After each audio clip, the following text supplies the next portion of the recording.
Chapter 361, A Meeting of Gods. 2. So, what are we waiting for?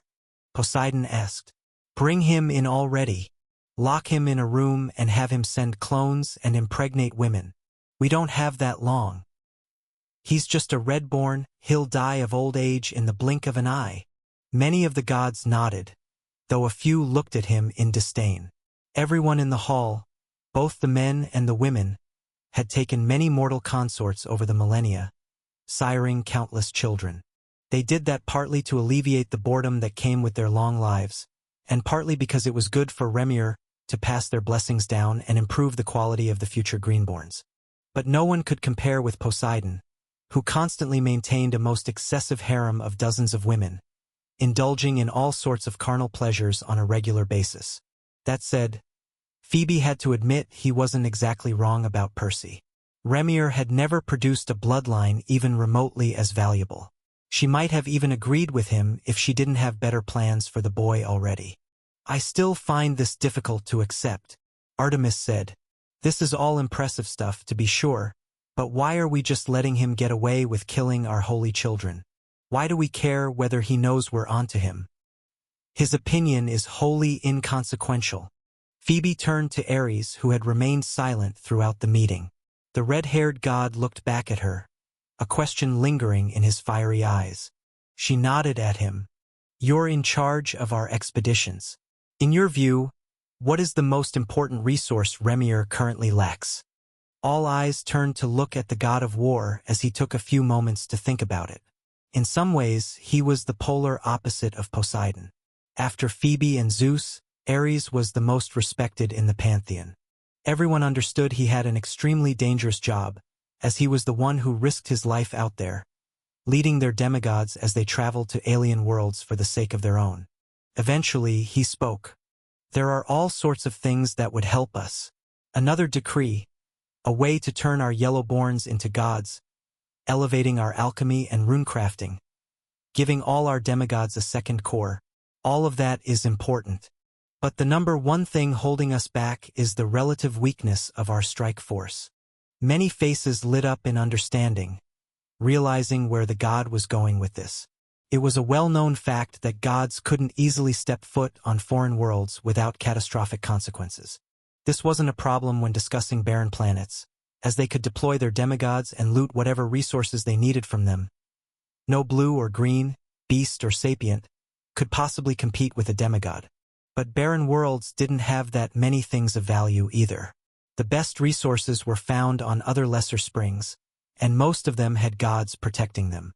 Since Remir couldn't deploy their own gods there, they had to rely on their demigods to fight against actual gods. Naturally, it was always a bloodbath. It took dozens of demigods to hold a god back even briefly, and the losses were inevitably monumental. It was rarely worth it.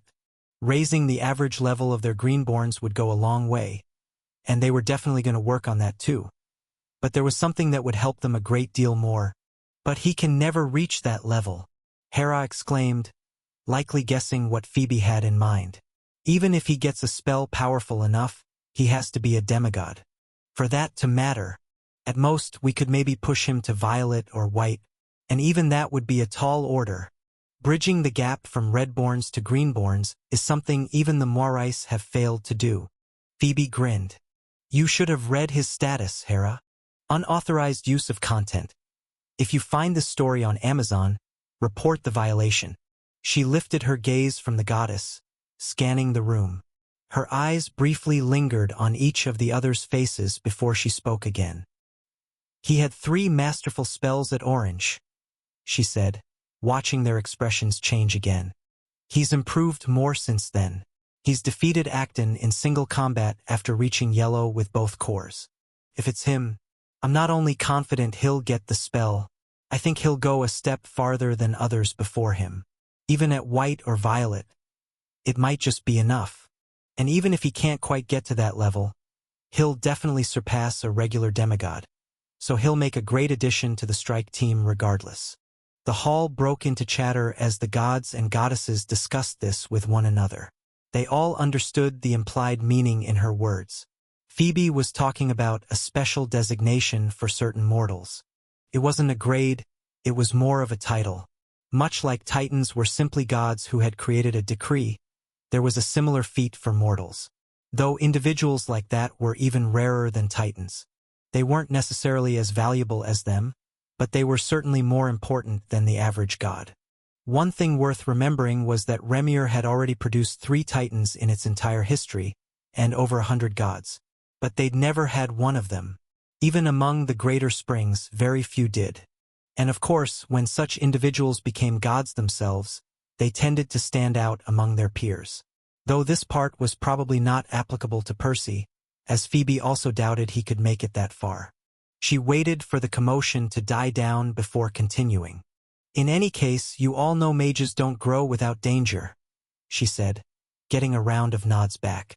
In the past, they tried to shelter an entire generation of Greenborns, never sending them out of Remir, making sure every last one lived until the very end of their lifespan. At the time, they'd amassed the most demigods they'd ever had at any given point. Over 20,000 of them, living over 100,000 years each. For that, the gods had sacrificed countless opportunities, all for the sake of producing a large batch of new gods all at once. The end result? Not a single one of those demigods managed to take the final step, marking the experiment as a colossal failure. Of course, the gods had feared it would turn out like that from the start, and many had spoken up against it. It was a well-known fact that talents needed danger and adversity to blossom, but they hadn't been able to resist the temptation, and Remir was still recovering from the losses, having fallen behind many of their rivals. What if he dies? Zeus asked. If not while under our protection, then out there among the stars. If he dies, he dies, Phoebe said. I've obviously documented everything he has brought back, and I'll spread it around Remir sooner rather than later. Even if something happens to him from here on out, we won't end up empty-handed. But I still want to give this a shot. Lady Phoebe, I understand where you're coming from, but I maintain that it's safer to capitalize on his ability and ignore his own potential. Poseidon protested, as all eyes turned to him once more. Call me a coward if you want, but I don't want to lose our most promising bloodline on a gamble. You're all gods, aren't you? She snapped back. You understand better than anyone how important it is to take a risk every now and then. The things he's already brought us are plenty. Besides, his bloodline and his personal strength go hand in hand. The more things he brings back, the stronger he gets. The stronger he gets, the more clones he can send, and the longer his lifespan will be. His clones will be able to achieve more too. She sighed. I understand he may fail, but I'm a greedy woman. Always have been. Becoming a goddess only made me greedier. I want it all. I want him to scour the cosmos and loot everything there is to get. And I want him to grow as strong as possible too. She closed her eyes, not even bothering to hear their opinions. She'd already made her mind up, and she'd even done them the courtesy of sharing her thoughts with them. Next, she looked at Hermes. A week from now, I want you to spread the message to the great houses that Percy of House Avalon, the same person who is behind the Aurora Dew, is also the owner of the Two-Cored Crow, and that he snuck into the Thirsty Valley and murdered 2 holy children. Spread a more accurate poster of him too. Glowing eyes with slit pupils, long dark hair and a beard. She turned to the others again. The Root and the great houses are allowed to do as they please with this information. But I don't want a single Greenborn to get involved in any way. The foolish Parnassus boy brought this upon himself. He won't be missed. That said, we can't let our holy children keep dying either. The others nodded in understanding, though she didn't pay them any heed. She was already walking away, her thoughts drifting back to the daring boy with the piercing eyes who had turned their world upside down in just a few short years. The corner of her lips curled upwards. Don't let me down, Percy. If this worked, Remir might finally get one too. Paragon. Chapter 362. Redacted.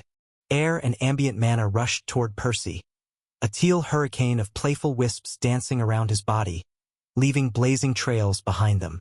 Many of the drifting globules approached him too, only to be knocked away by the violent torrents.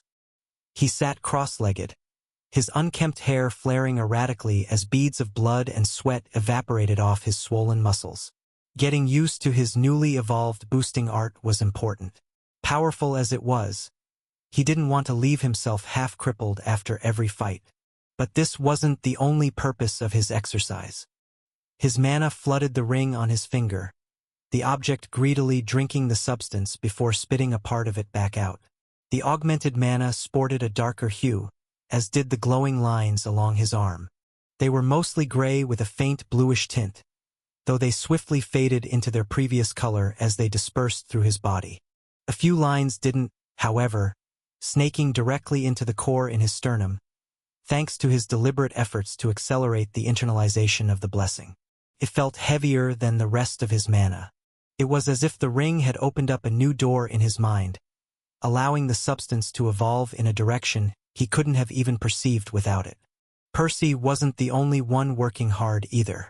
Both of his clones were still inside the valley, as he figured it was inefficient to send them outside the temporal acceleration again.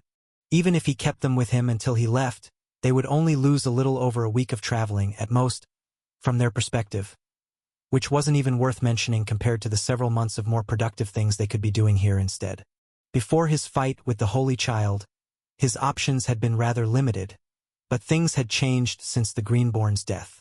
One was inside Mickey's body, working alongside the familiar to develop his spells and make up for the lost years. The other was still with Nesha, the two discussing their future plans with Elaine.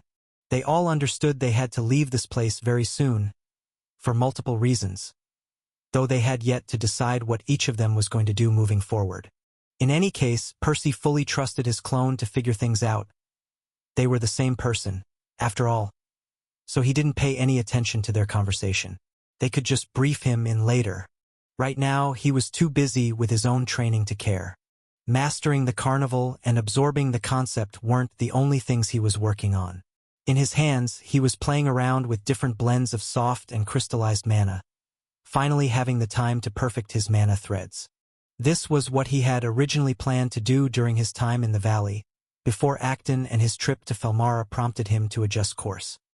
He had intended for the new spectral art to be his first masterful spell, as he couldn't have imagined that he would register half a dozen others beforehand. Not that it's a bad thing. Even the regular dance would have arguably been more impactful than the mana threads, let alone the upgraded version. Perhaps he should be thanking Acton for putting so much pressure on him. Sighing, he threw one last glance at the broken string in his hands.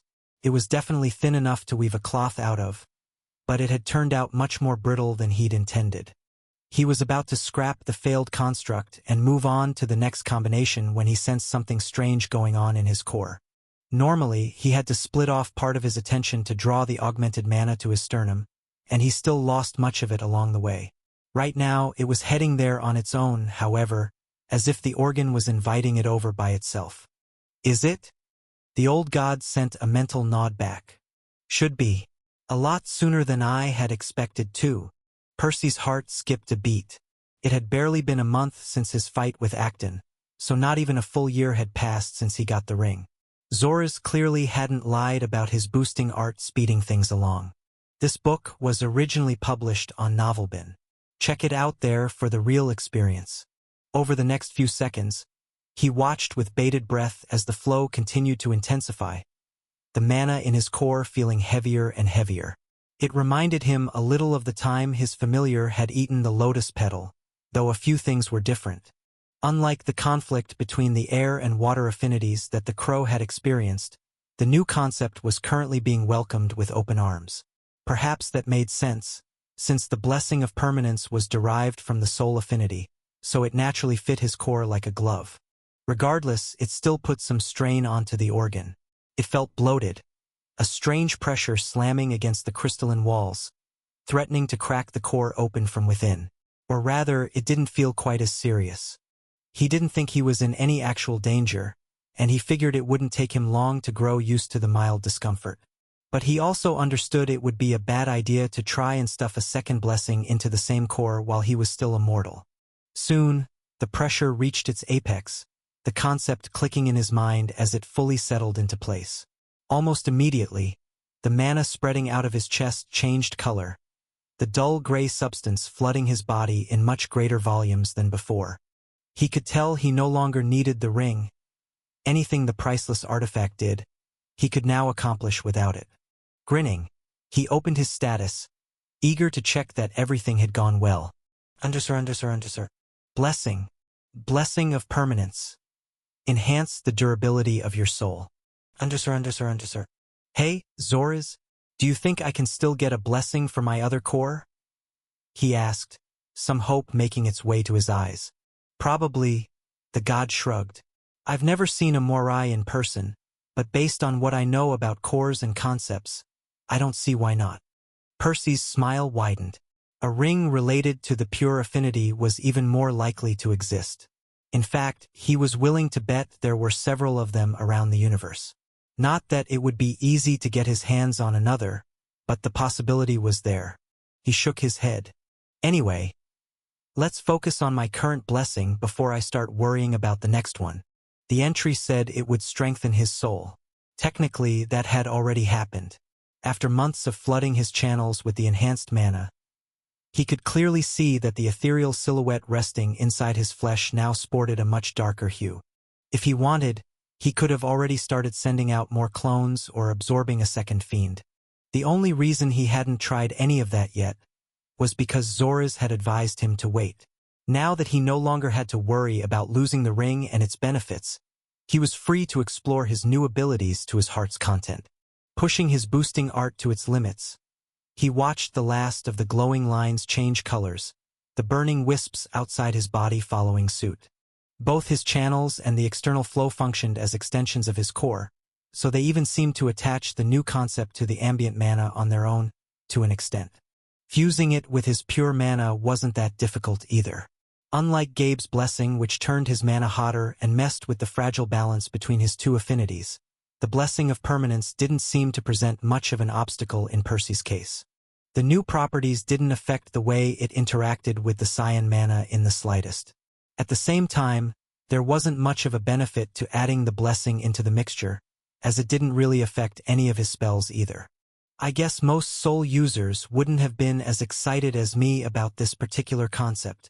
Without his bloodline or the technique to absorb spectral fiends, the blessing wasn't nearly that useful. He could even imagine some mortals refusing to internalize it, thinking it wouldn't be worth it. At least, that should be the case if they belonged to a powerful faction that owned a better ring for them to choose from. Actually, that's another thing I was wondering about. I know I can't absorb a second blessing into the same core, but do you think I could still use the ring if I found another for the soul affinity?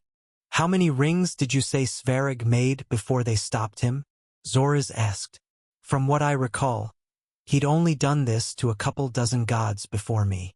I was told he created 99 rings in total, Percy said. Then, I would be surprised if a second soul ring even exists. As you know, only about 1% of sapients in the universe have a rare affinity. As for soul users in particular, they should be rarer still. You should be counting your lucky stars that you even found me, let alone asking for another, the god said, shooting Percy's idea down. Yet he wasn't done. But to answer your question, if another ring exists, and that's a huge if, I imagine it would be safe as long as you only use it briefly and you take it off as soon as you are done. Preferably wait a couple of weeks before each use too. Whatever you do, you mustn't let a second concept accumulate in the same core. Percy nodded, done with the hypotheticals for now. It was time for some tangible benefits. Chapter 363, Chords and Traits. A great thing that had come with Elaine's advancement a few months back was the same privilege Acton and his men had enjoyed for so long. The girl's blue core served as quite the deterrent, ensuring that no beasts ever attacked the group of their own volition. Of course, it wouldn't have been hard for them to deal with even the strongest creatures in the valley, but it was nice they didn't get their training constantly interrupted. Suffice to say, it was with great peace of mind that Percy was currently preparing his soul clones, shoving them one after the other into the yellow beasts Mickey delivered him. He'd grown much better at this over the years, due to his experience, his sturdier soul and his ever-increasing mana regeneration. Right now, each attempt only took him a few minutes, though he wanted to get even faster at it, considering how frequently he would be creating his clones now.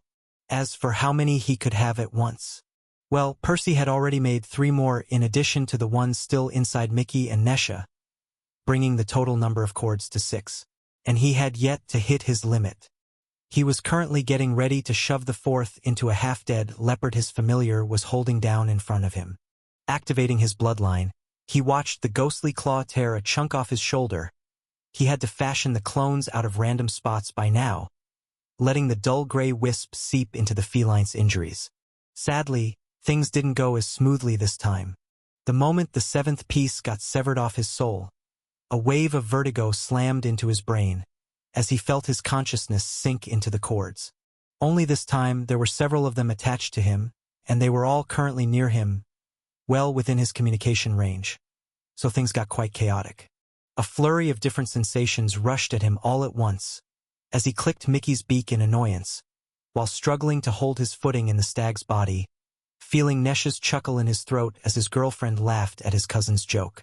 At the same time, a bunch of complaints rang through his soul, his other clones clearly experiencing similar issues. "What the hell are you doing? Call one of us back already. It's too many." Sighing, he navigated the network of cords, forcing his consciousness back to his main body. He turned back to the leopard by his feet. "You, the new guy, drop the body. It appears 6 is our current limit." It wasn't until a few seconds later that one of the wisps returned, slipping back into his shoulder. Only then did his soul stabilize again, allowing him to relax. Next, his lips curled up. He'd be lying if he said he wouldn't have loved another slot or 10. But this was already more than he had expected. Going into the experiment, he had prepared himself to only get 1 more cord. As it turned out, the blessing had actually doubled his capacity. Of course, 1 would still be permanently occupied by his familiar, but that still meant he could have 5 clones out at the same time. Before his advancement, he'd been stuck with 1. Like this, it won't even matter that much that I lost a bit over a decade inside the valley. If he could keep sending so many clones over the following centuries or even millennia, the few adventures he had missed out on would barely be a drop in the bucket. Granted, not all his slots would always be available. For instance, he planned to keep a clone in Mickey for the foreseeable future, to practice their collaboration some more. He would inevitably have to tie up another into his wasp familiar, assuming he managed to create one. And that didn't even account for whatever other things might come up. On the flip side, it also meant he would likely get 2 new slots each time both of his cords advanced, rather than 1. At Blue, he would have 10. It was still a mere fraction of what his grandpa had, but for Percy, this was an immeasurably valuable resource. Stolen from its rightful place, this narrative is not meant to be on Amazon. Report any sightings. "Alright, come back everybody. The party's over," he told the clones still occupying the beasts. He'd kept them all nearby while he explored his new limits, so that he could retrieve them at a moment's notice in case something went wrong. But it seemed he might be able to send a few outside the valley anyway, after all. Over the next few minutes, he patched up his injuries, allowing 2 of his clones to shoot off toward the stars. He kept the last slot available, however. Based on what Nesha and Elaine were discussing, it appeared the 6th cord might be needed on Remir soon. But that was for later. Right now, there was one more thing he wanted to do. Percy wasn't planning to waste a single day before absorbing his second fiend, and he was a lot more confident about it too, compared to his previous attempt. Last time, he had struggled to amass enough soul mana to attract a fiend all the way to Remir. He'd been forced to preserve several orange and yellow souls over a long period of time, having his familiar consume them all at once, along with a freshly killed green, to supplement his own reserves. He'd even converted his pure mana to give himself another edge. Despite his preparations, he had barely made it. But a lot had changed since then. Most importantly, Percy was currently inside the Thirsty Valley, so time flowed 20 times faster for him than it did for the rest of the universe. That alone should be more than enough to seal the deal. In addition, he had also advanced and even upgraded his boosting art.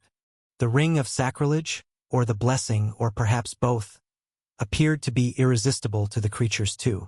More so than regular soul mana, at least. Finally, Mickey could get him a lot more soul mana from the green beasts around the valley. Actually, it might be a good idea to hold back a little. I'd rather not attract a whole swarm of them. Pushing his boosting art to its limits, he spent some time healing all of his injuries, before inflicting a series of precise incisions along his soul. Next, he allowed the mana to spill out of the wounds, lacing it with all sorts of negative emotions such as pain and fear, making himself appear like an injured soul on the verge of death. A gray mist permeated the area around him, drawing his companions' attention.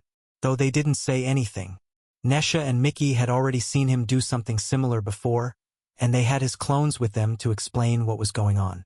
Excited as he was to get another trait, Percy couldn't help but turn to the wise god resting on his finger once more, asking him a few more questions about it as they waited for the fiend to take the bait.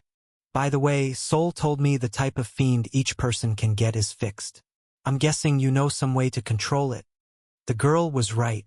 Even if you forcefully absorb something you're incompatible with, you'll just end up with some debilitating injuries.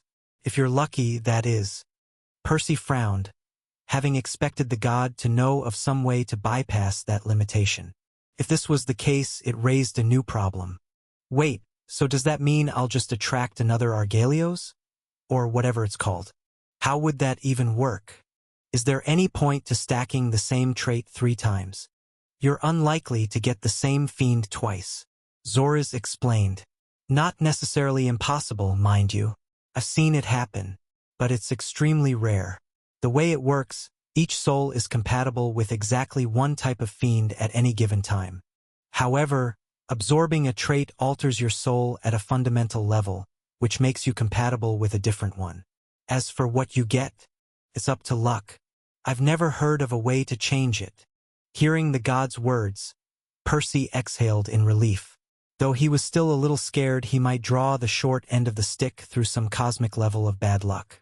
Regardless, Zoras's explanation only made him more curious. Then what about Soul? If absorbing fiends is so peculiar, then how did she manage to get a trait from my clone? A wave of irritation soon flooded his soul, and Percy even sensed some undisguised traces of envy mixed with it. How should I know? Do you think there's anything normal about that bloodline of yours? Percy shrugged. He did have a few more questions for the god, but he didn't get the chance to voice them.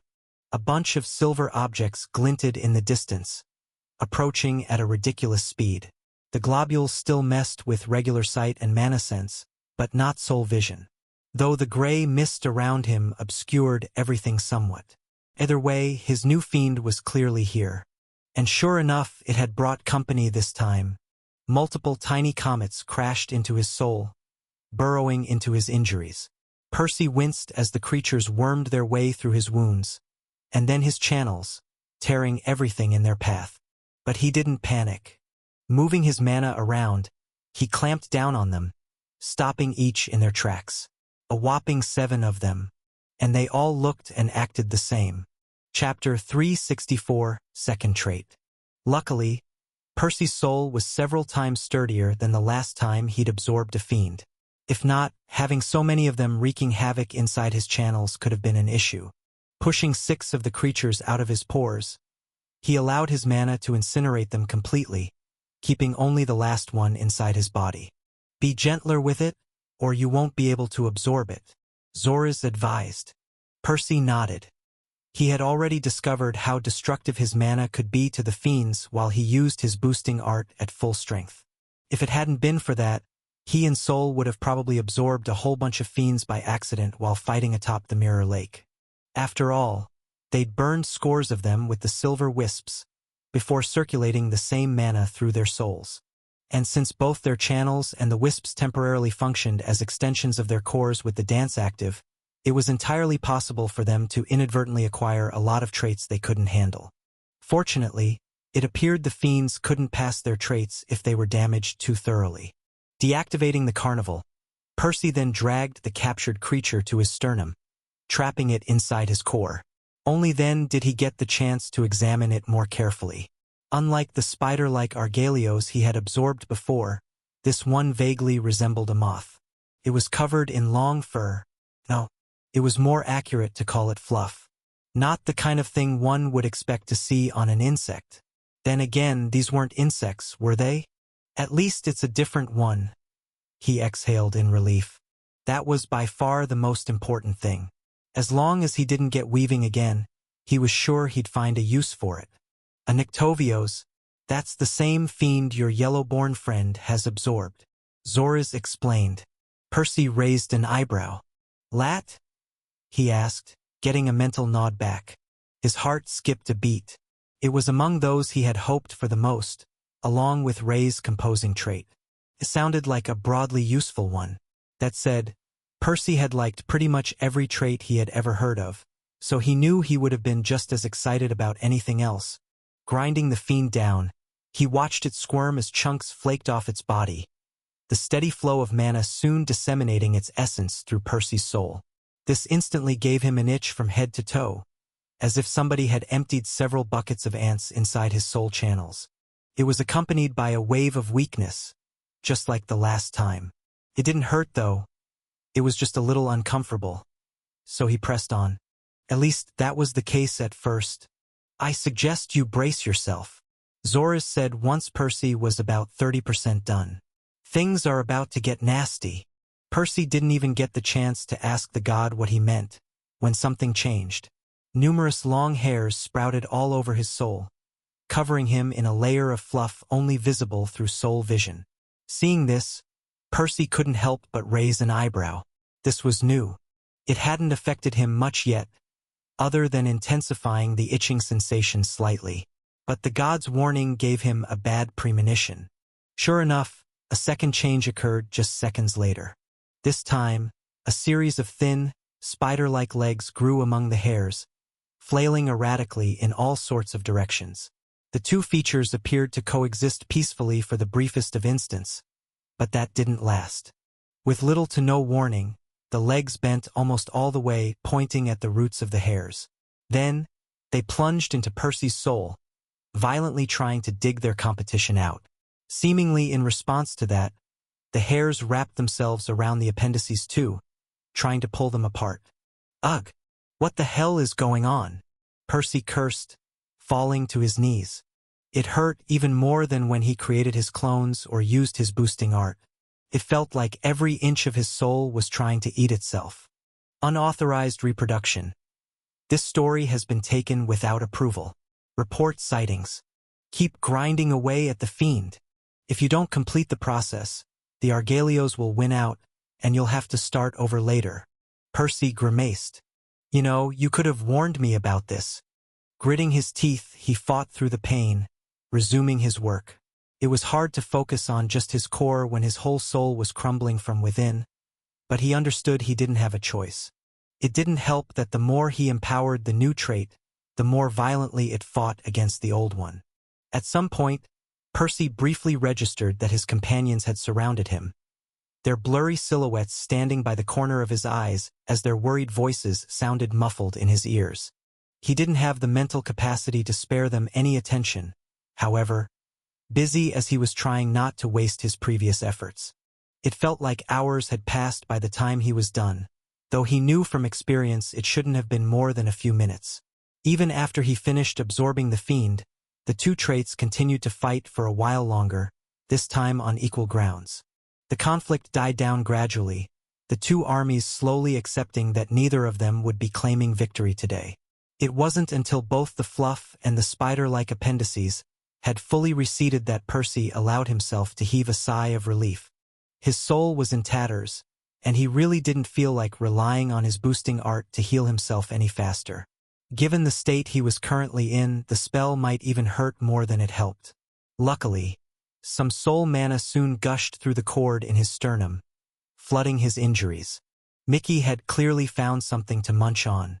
Thanks for the help. Opening his eyes, he saw Elaine and Nesha standing over him, their faces pale, though some color returned to them once the girls realized he was okay. Along with their relief, Percy spotted some unconcealed irritation. However, Elaine giving him a semi-playful kick to his side. And here I thought you were done pulling stunts like that. she said. Percy chuckled bitterly. Sorry for worrying you again. I promise I'll only do this one more time, he said, earning himself a few more kicks, this time Nesha joining too.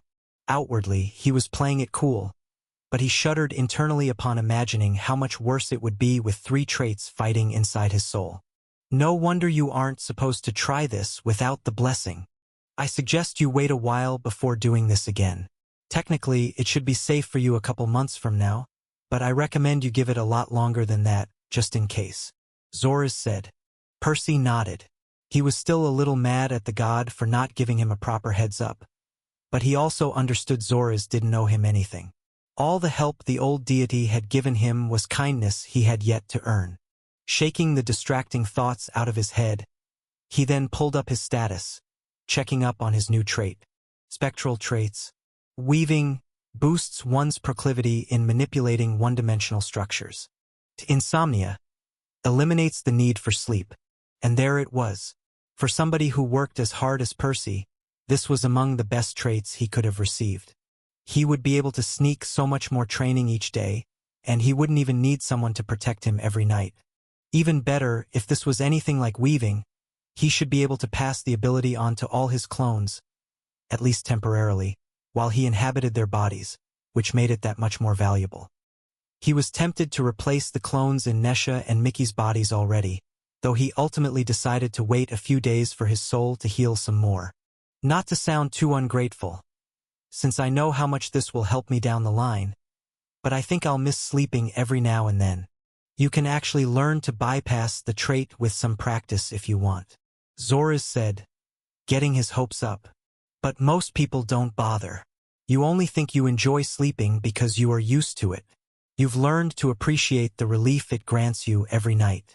This tends to go away pretty quickly for people with the insomnia trait. Percy nodded, thinking this made sense. But the god wasn't done, asking him something else, seemingly out of the blue. Percy, why are you working so hard? Everything I've seen from you is more than impressive, but I can't help but wonder what your goal is. He frowned, not having expected Zoras to ask him that after all this time. The old god had given him the impression he didn't care. That said, he didn't mind answering. It wasn't exactly a secret anyway. Would you laugh at me if I said I want to become a god? I probably would have if you'd told me this before, but a Redborn becoming a god sounds easier to me than a ring rebuilding its body. If I were to laugh at you now, I might as well give up. Percy chuckled, feeling some gratification. His companions supported him because they cared about him. But this was the first time an outsider as knowledgeable as Zoras, a former god, listened to his dream without dismissing it. It gave him hope it might not be as impossible as everyone said. Zoras continued, however, to be honest, I'm not sure if any Redborn can become a god. But I can tell you one thing after having watched you all these months. What is it? If it's possible, I can't think of anyone better to pull it off. Chapter 365. Splitting up. Are you sure about this? Percy asked Nesha upon receiving his clone's memories, not even bothering to mask the disappointment in his voice. She gave him a rueful nod. I'm gonna miss you too, but this is something I have to do. Percy sighed. Evidently, his hopes of spending some time with her after taking Acton down had been nothing but a pipe dream. His girlfriend had decided to return to Twilight City by herself, and he didn't exactly fault her for it either. Both she and Elaine had spent years risking their lives and training endlessly to help him and his familiar, putting their own goals aside. Of course, they had arguably been paid rather handsomely for their assistance, receiving a lot of Aurora due, priceless knowledge that couldn't be found on Remier, and even their second cores. That said, they couldn't just keep following him around wherever he went. They had their own lives to get back to. Nesha's mission had always been to uncover the reason for her family's destruction, and to enact her vengeance upon those responsible. Before meeting Percy, she would have been hard-pressed to accomplish that, but things had changed greatly. Right now, she was strong enough to hold her own against anyone below blue, possibly even some blues, and she could probably escape from most of them. Furthermore, she had the means to continue growing stronger by herself, by advancing her second core, figuring out affinity fusion or the dance, and getting better with runecrafting. Most importantly, the Syndicate was actually the best organization on Remir for her to join. To solve a mystery concerning a great house, she would need a lot of money and influence, and joining a noble house was completely unrealistic for a fugitive like her. It was much easier for her to accomplish all that from within the dark alleys of the Black Districts. There, she was in her element. "It'll be dangerous. We won't be able to help you if you get caught," Percy warned. "It will. But I'll be careful. I will avoid Alexander and all the people we involved in our business like the plague. I won't even set foot in the same districts if I can help it. I'll try to work my way up as a commoner. Maybe get close to another lord or lady." Okay. As much as it hurt to part ways, Percy knew she would thrive there. She had already proven herself more than capable of navigating the murky waters of the underworld many a time. The fact that her recent promotion had finally fixed her eyesight completely would help perfect her disguise too, as she no longer needed her glasses. Taking all his spatial amulets off, he started emptying their contents on a pile by his feet. In the past, he used to keep most of his stuff in the seal, but its volume had decreased a lot now that he had to split it with so many clones. I should try to get a bigger one from Metatron at some point. He wasn't looking forward to negotiating with the Titan again. Not to mention, he would have to find a way to suppress his blessing before he returned to the vault, else the god would find out about the Ring of Sacrilege. Based on what Gabe had shown him in the past, he knew it should be possible to forcefully prevent it from showing in his mana after some training. Perhaps Zoras would be willing to coach him, as he was also invested in keeping his existence a secret. But that was a problem for later.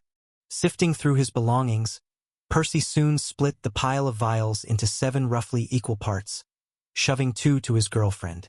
Contrary to his expectations, she only took a couple of spatial amulets, and her share of Aurora Dew for the next 4 or so months, leaving the regular elixirs untouched. "This is plenty. The rest you should keep for yourself and Mickey. It's harder to buy more while on the run," she explained. Last time, they had to amass a lot of money because they'd needed to brew over a decade's worth of Aurora Dew for several people in a very short period of time. If it was just regular elixirs for her own use, it wouldn't be difficult for her to earn enough money to buy a couple doses per day. The thing she'd said about him being on the run was also true. She and Elaine might be able to lay low, but there was no hiding a giant crow as big as an elephant. Certainly not one famous for its 2 cores, and for having belonged to a now-dead holy child. Percy was under no delusion that his life outside the valley would be peaceful. "Your progress will slow down without Aurora Dew," he reminded her. "That's okay.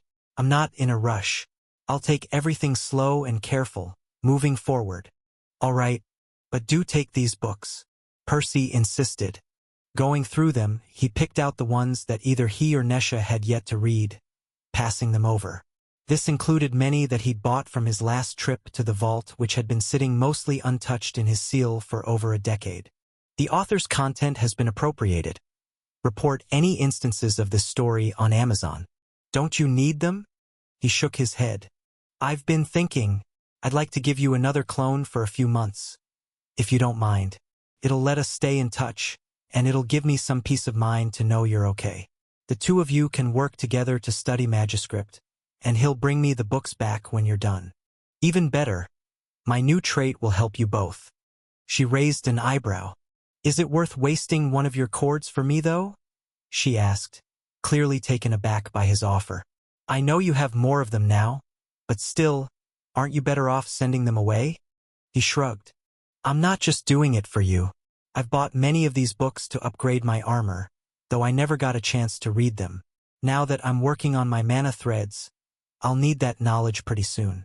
Sadly, me and Mickey will be busy with other things too, so delegating Magiscript to one of my clones isn't a bad idea. Oh, but it would be nice if you could do it without the translation device. We only have one, and we can't keep passing it around. I plan to lend it to Elaine this time, since she's farther behind, and we all need to master the language anyway at some point." Nesha nodded, rearranging her supplies inside the amulets. By now, they'd amassed a lot of them from all the people they'd killed over the years. It was handy to have the extra storage space, especially considering Percy's issues with his seal, but the amulets were getting a little annoying to manage. Percy had decided to keep 8 of them to himself, splitting the rest between Elaine and Nesha. As for what they did with them, he didn't care. They could use them, sell them, or exchange them with elixirs from his family. Their choice. Besides, he was sure it wouldn't be long until his enemies delivered him a fresh batch. "I'm guessing you've made your mind up too?" he asked, turning to Elaine. The girl was right there with them, having remained silent during their conversation. She nodded. She'd also decided to leave him for now. Percy and Mickey weren't entirely out of danger yet. In fact, the following days would arguably be more dangerous than ever. But they were strong enough to take care of themselves. On top of that, Elaine had several reasons to return home. She had to get her hand fixed, and she missed her parents and brother, having not seen them for over a decade. It hadn't been as long for them, but she was still worried about their house. They still had no idea what had happened after they killed Jason. Either way, Percy wouldn't insult her by expressing worry over her safety. He knew his cousin was easily the strongest blue on Remier, so nobody would be able to lay a hand on her on the way home. Not unless a Violet Geezer randomly decided to leave his family unprotected, to go around attacking random travelers. Even then, he might just end up being the one to suffer. "I'll only take some Aurora Dew to get me started, like Nesha. No point in taking any regular elixirs from you, since I'll be able to get them easily once I'm back." Elaine would only be allowed a single dose per day from their house, unless she revealed the existence of her second core. It was the same problem that had forced Percy to leave for the Alchemist's Guild back when he was a teenager. The difference was that Elaine was 100 times stronger right now than he had been at the time. She had countless ways to earn an extra dose of elixir. "How are you going to explain being away for so long?" Percy asked. With any luck, nobody had drawn the connection between Elaine and the rest of them, so she might be able to return to her old life. That said, she'd left supposedly to go on a mission, and it had been over a year since then. Their relatives were bound to ask some difficult questions. She shrugged. "I'll figure something out. It wouldn't be the first time I take several hunting trips back to back. I'm sure Uncle Galahad and Grandpa will cover for me." "All right, but I'll craft you both a bunch of bandages before you leave. Remember that you need to hide both your cores now," Percy said. Other than the obvious need to keep their second core secret, Elaine couldn't let people know she had reached blue nearly 40 years ahead of time. If news of that spread, everyone would know she was either involved with the Aurora Dew or had snuck into the Thirsty Valley. Or most likely both. Luckily, Percy was confident he could apply the same principles behind his cauldron to the bandages too, using controlled concealment runes to partially mask her core's grade, so that it would look green to an outsider. Between his fused mana and all the magical beasts in the valley, getting some materials for the bandages shouldn't be that hard either. Elaine would still have to be careful not to reveal her strength though, or leave any witnesses in case she was forced to. As for Nesha, this wasn't as much of a problem, since she was going to invent a new identity for herself again. Nobody would know she was supposed to be at Yellow. "And one more thing. I'd like to give you a clone too." Percy was also worried about their house, so he wanted to get news from them as soon as possible. On top of that, he'd need a way to retrieve the books and the translation device from Elaine once she was done. Unlike him or Nesha, Elaine's ambitions with regards to Magiscript were quite modest. She didn't have the patience or a suitable affinity for it, and the variants Percy had bought from the vault didn't all work with her mana type either. So, he would only be giving him some of the earlier books on concealment and preservation runes. She had made it clear she wasn't hoping to include them in her fighting style like them. For now, she just wanted to master some handy enchantments that could make her life easier here and there. In any case, there was one more reason Percy wanted her to have a clone: the dance. Elaine had yet to complete the water version, but she shouldn't be that far. And Percy had a vested interest in her success too, because his familiar shared her affinity. Between himself, Mickey, Elaine, 2 of his clones, and even Galahad, they were bound to complete the spell sooner or later. After that, it would be a lot easier for the Crow and his uncle to figure out the spell for their other affinities. If they could give Nesha some valuable tips too, Percy might get to a point where he could use the spell with most of the common affinities and even a bunch of the rare ones. Whether it was to strengthen his familiar, his friends in his house, to help his clones during their adventures, or to find some inspiration to upgrade his boosting art again in the future, this was definitely a great investment of his time. I'll only have 2 free clones for a while, but I should be back to 4 or 5 a few months from now. Chapter 366. Innate Precasting. 1 month earlier. Percy's main body was busy getting used to the carnival and absorbing the blessing, while his second clone was discussing with Nesha and Elaine about their future plans. But none of that had anything to do with him. He was the version of Percy who had been inside Mickey's body since before the battle, accompanying the crow through his advancement and subsequent evolution. And boy, did they have things to work on. First things first. Let's try not to get stuck here in the process. Shifting his soul around a little, Percy wanted to make sure he wouldn't fuse into his familiar's body. From his previous attempt possessing Mickey, he knew how risky this was. Luckily, he'd since thought of a way to prevent that from happening. Having applied a thin layer of soul mana between his own wisp and the crow's, he had managed to keep himself separate. It was a bit funny, actually. With his other hosts, he had to use his soul mana as a bridge to connect his own soul to theirs. Otherwise, he wouldn't be able to even stay inside their bodies. Yet, when it came to his familiar, he had to use it in the exact opposite way, to fight against their natural compatibility. But it was an effective solution. Over time, the souls still tended to approach one another, eating holes through the silver film and merging in several spots. Thus, he had to manually pry himself off every few days, and use some soul mana to repair the barrier. Luckily, it didn't take much effort, allowing him to stay for a prolonged period of time. All good. He spat in relief, the crow clearly echoing the sentiment. Tearing his soul off Mickey's only took a few seconds each time, but it was rather painful for both of them. At least, it didn't seem like they'd have to worry about that today. Turning his attention to other matters, he took a few minutes to observe the water mana feeding into Mickey's beast core through his veins. I see you're already getting better at this. The crow shrugged. It's the same principle as my other mutations. The only things that have changed are the body part and the affinity. Percy nodded. Fair enough, but keep at it. Developing regulation is always your #1 priority. Based on how much beast mana the crow was currently generating, Percy was confident he would not only be able to deal with his hunger for the foreseeable future, but even have enough mana left over to fight without worries. At least a few times per month, Mickey should be able to go all out, using even the beast component of his boosting art without draining himself that much. It would help a lot once they left the valley, as he fully expected them to get attacked pretty often by powerful enemies. Other than that, it's time we figure out what we can do with your ice mana. Fusing and breaking his affinities apart was second nature for the bird by now, but he had yet to put the new mana types to work. On top of that, Percy had a few things to teach his familiar too. Precasting would be most suitable for the crow, and the dance was also something he hoped to pass on to him as soon as possible. Want to see where I'm currently at? Mickey asked. Sure. Not wasting a moment, Mickey spread his now massive wings wide. With a powerful flap, he took off, the gust tearing a layer of dirt off the ground. Scanning their surroundings about as well as the drifting globules allowed him to, he flew for a couple seconds before landing in front of a medium-sized boulder a few dozen meters away. Watch closely.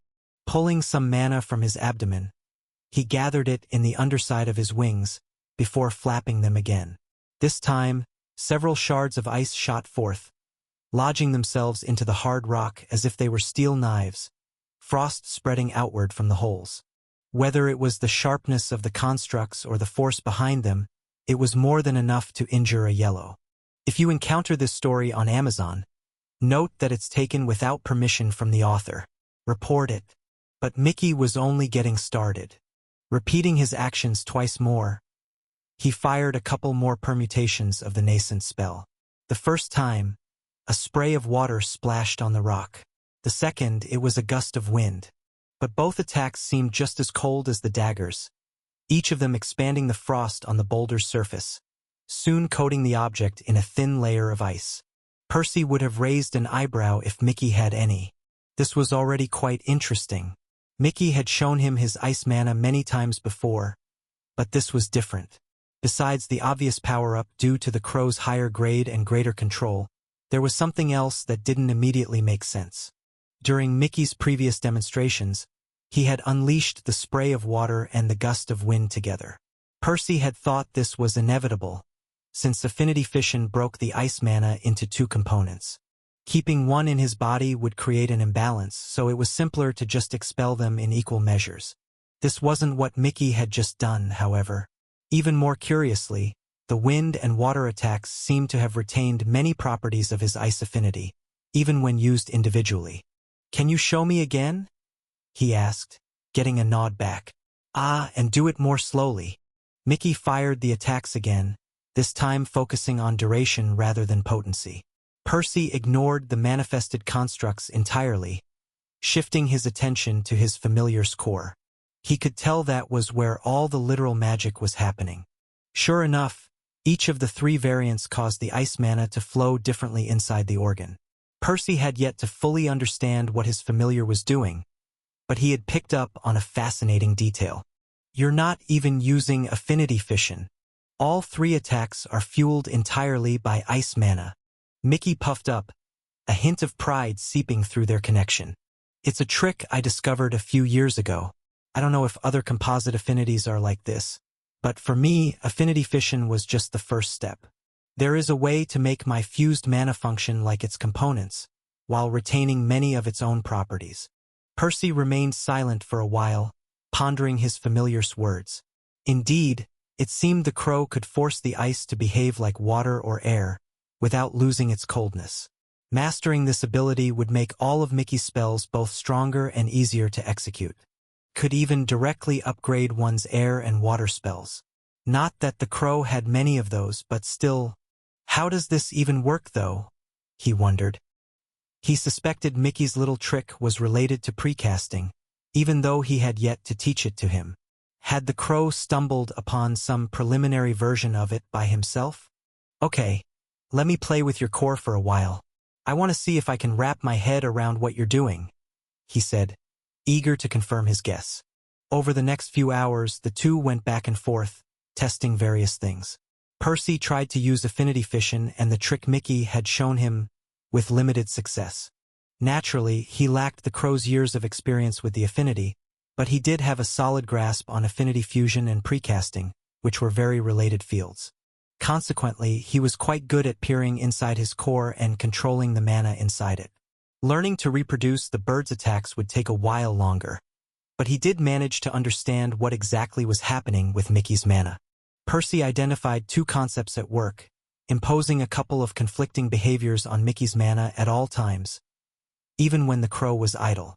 The first, which he could tell had come from the air affinity, caused the mana to move quickly and erratically, sending the core into turmoil. This was much like Leo's mana, which he had played around with extensively inside the Wiseman's chamber. The second concept had clearly come from Mickey's water affinity, resembling Elaine's mana. It affected the substance more gently, causing it to flow in a slow and somewhat organized manner. It seemed subtle at first, almost submissive to its unruly sibling, but that wasn't entirely accurate. It also felt much heavier, making it difficult for the flow of air mana to affect it. Even without Mickey doing anything, the flows collided against one another, slowing each other to a crawl. Percy was confident this was the reason behind the ice mana's coldness. Yet, whenever Mickey used the other variants of the technique, he seemed to instinctively favor one of the flows over the other, forcing its behavior to dominate. The end result was an attack still fueled by ice mana, half water and half air, but its properties were now skewed. "How did you even come up with this by yourself?" Percy probed.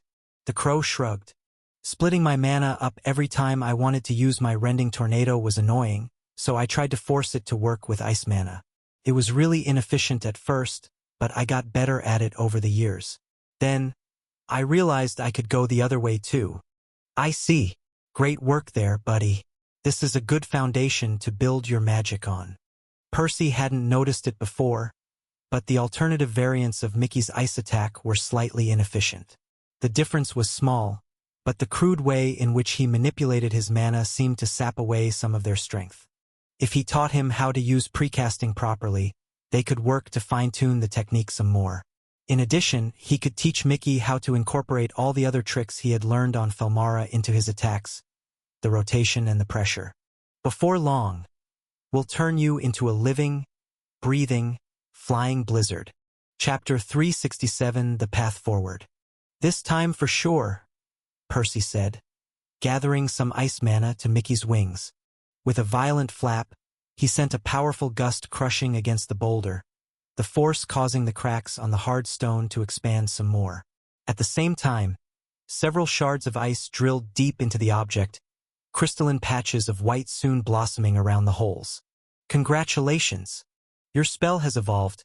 Concussive Blast, Crude Dash, Frozen Shards, Refined. Suppressing a grin, he walked closer, carefully examining the aftermath of his attack. I win, he exclaimed. These definitely pierced deeper than yours. You wish, Mickey spat, clicking his beak in annoyance. I could have done this too, if I had only used 6 shards. You have to beat me while forming 8 like I did. That was never part of the rules. Besides, my spell just upgraded, Percy said, showing his familiar an image of the notification. That doesn't mean anything, Mickey protested. You know my status doesn't give me notifications. I'm sure I got the spell earlier than you. Let's check with your main body. Not even waiting for him to reply, Mickey sent a message over to the original Percy, asking him to check his status. It had been well over a month since they started training, and a lot had happened since then. While the two of them had immersed themselves in their precasting exercises, the main body had internalized the blessing and even absorbed a second trait. Elaine and Nesha had already left the valley a few hours ago, both equipped with new clones that didn't need to sleep. The clone inside Mickey was also meant to get replaced later today, so, in a way, this was their last day training together. The two had had a lot of fun over the past few weeks, having turned their daily routine into a constant competition. They took turns firing ice projectiles from their wings, trying to use their mana as efficiently as possible, and to stack as many effects as they could onto the spell. Right now, the best either of them could handle was to split the ice mana into 2 parts. The first they kept in its solid form, adding a rotation to the shards. The second, they turned into a compressed gust of wind that served as a propellant. There was still room for improvement, but they had clearly already crossed into the threshold of a refined spell. Furthermore, they knew they could do even better by working together. Ah, right, the main body replied to both of them, though his voice sounded strained, as if he was currently dealing with something rather unpleasant. There's a new spell there. Not sure when it appeared. Come on. Do it properly, the crow complained, causing the clone to chuckle. He could practically feel the original rolling his eyes by the other side of the cords. Fine. Congratulations. You have mastered a new spell. Frozen Shards, Refined. Not missing a beat, Mickey shifted his attention back to him, a silent grin proudly oozing through their connection. The clone sighed. Again, this was never about who registered the spell first. It was about who pierced the deepest holes. That would be me, by the way, he reiterated, pointing at the boulder with his wing. The two bickered some more over the next few minutes, before Mickey forced him to admit defeat. Getting one over his stubborn familiar had never been the point of the exercise anyway. The spell was already good enough to be used in a fight, so Mickey had another trump card to fall back to. Having a ranged attack in his arsenal would definitely help, though it was admittedly weaker than his Rending Tornado, since it didn't make use of the crow's mutations. Then there was Percy. His clones could help Mickey cast a stronger version of the spell, but he wouldn't have an easy time firing the attack with his main body. Precasting was already difficult to use when it was his own core, let alone when he was controlling another's core from afar. Regardless, both of them had grown a lot better at manipulating ice mana, so it was time to move to the next phase of their training. This tale has been unlawfully lifted from Novelbin.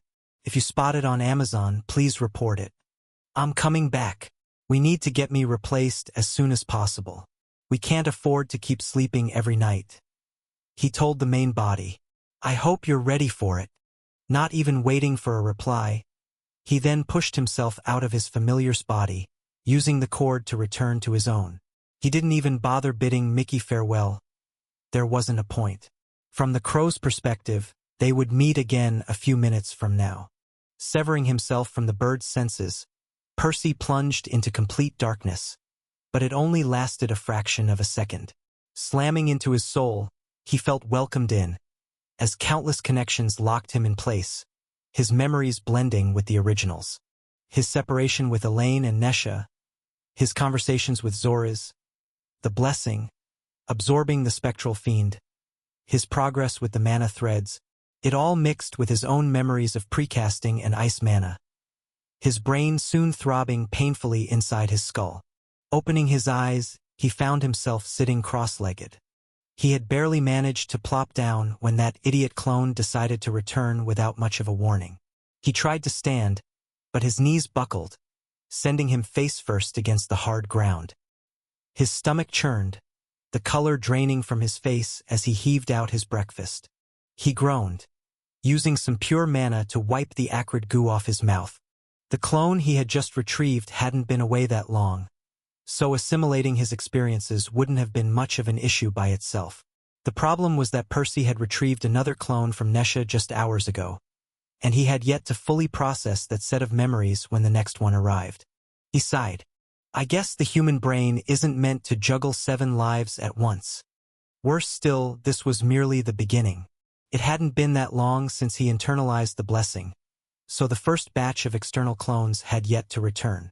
Once he was outside the valley and all his companions were done with their clones, Percy would have to send and receive many of them every single day. All these years, he had been looking forward to increasing his capacity, but he hadn't fully appreciated what a toll it would take on him once he succeeded.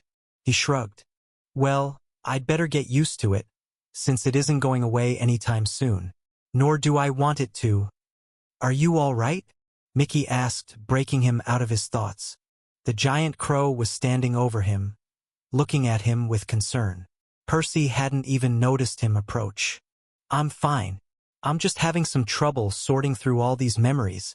Hopefully, the next guy I lend you will know better than to come back with no warning. The two sat side by side for a couple of hours, waiting for him to feel a little better. They did get attacked by a bunch of beasts at some point, nothing keeping the creatures at bay now that Elaine was no longer here. But it wasn't a big problem either, as Mickey made quick work of the poor things. By the time the crow was done, Percy was able to stand again.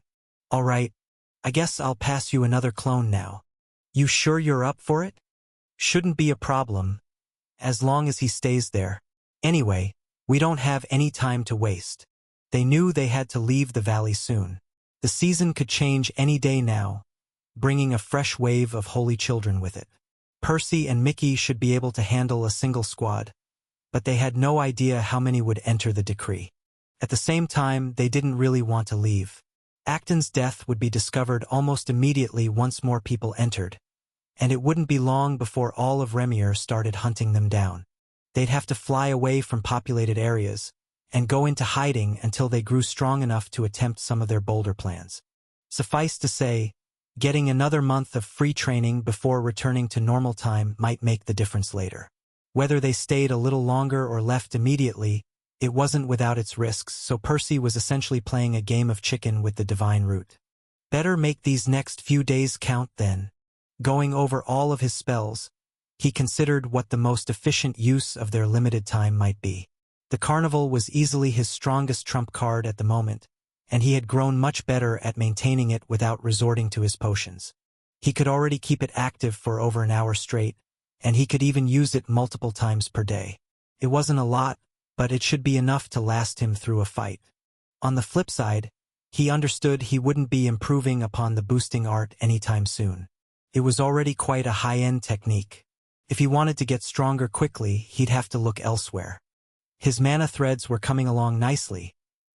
He was already using 5 mixtures of soft and crystallized mana along with the plain versions, and the threads were almost thin enough to be woven into a fabric. That said, perfecting them was taking forever, and he wouldn't have the time to upgrade his armor either, even if he somehow got them done within the week. leaving aside all his alchemy-related spells and everything else not directly applicable to combat. He knew his best bet was Mickey. The crow was improving rapidly as he trained alongside his clones. Whether it was incorporating his third mutation into regulation or perfecting his ice attacks, things were going great. Percy was confident Mickey could hold his own against a blue. But he still wasn't happy with their progress, feeling there was more they could be doing. Our collaboration, we need to work on that too. We've only ever learned to fight as two individuals, never as a proper team. As early as when they had first arrived at the fungal spire, Percy had imagined himself fighting side by side with his familiar. Unfortunately, that dream had yet to manifest, even after so many years. While they had learned to hunt the wasps down efficiently, they'd never really fought together against a difficult opponent. Given their powerful telepathic connection, and even their ability to share mana, Percy was sure they'd been wasting one of their greatest advantages. Well, it was time to change that. Chapter 368, long overdue. The giant crow landed next to Percy once more, the powerful rush of wind nearly knocking him off his feet. He could tell the bird was doing it on purpose, still not done flexing his new strength. He rolled his eyes. Percy had already equipped his familiar with a new clone. Yet that was only a tiny facet of what they intended to do. Their cord had always provided them with a very convenient means of communication even in its original form, but they'd accumulated a few more tools over the years. The first was the evolution of Percy's secret art from crude to refined. The empowered cords afforded to him by soul resonance had promised to elevate his ability to work alongside Mickey to the next level.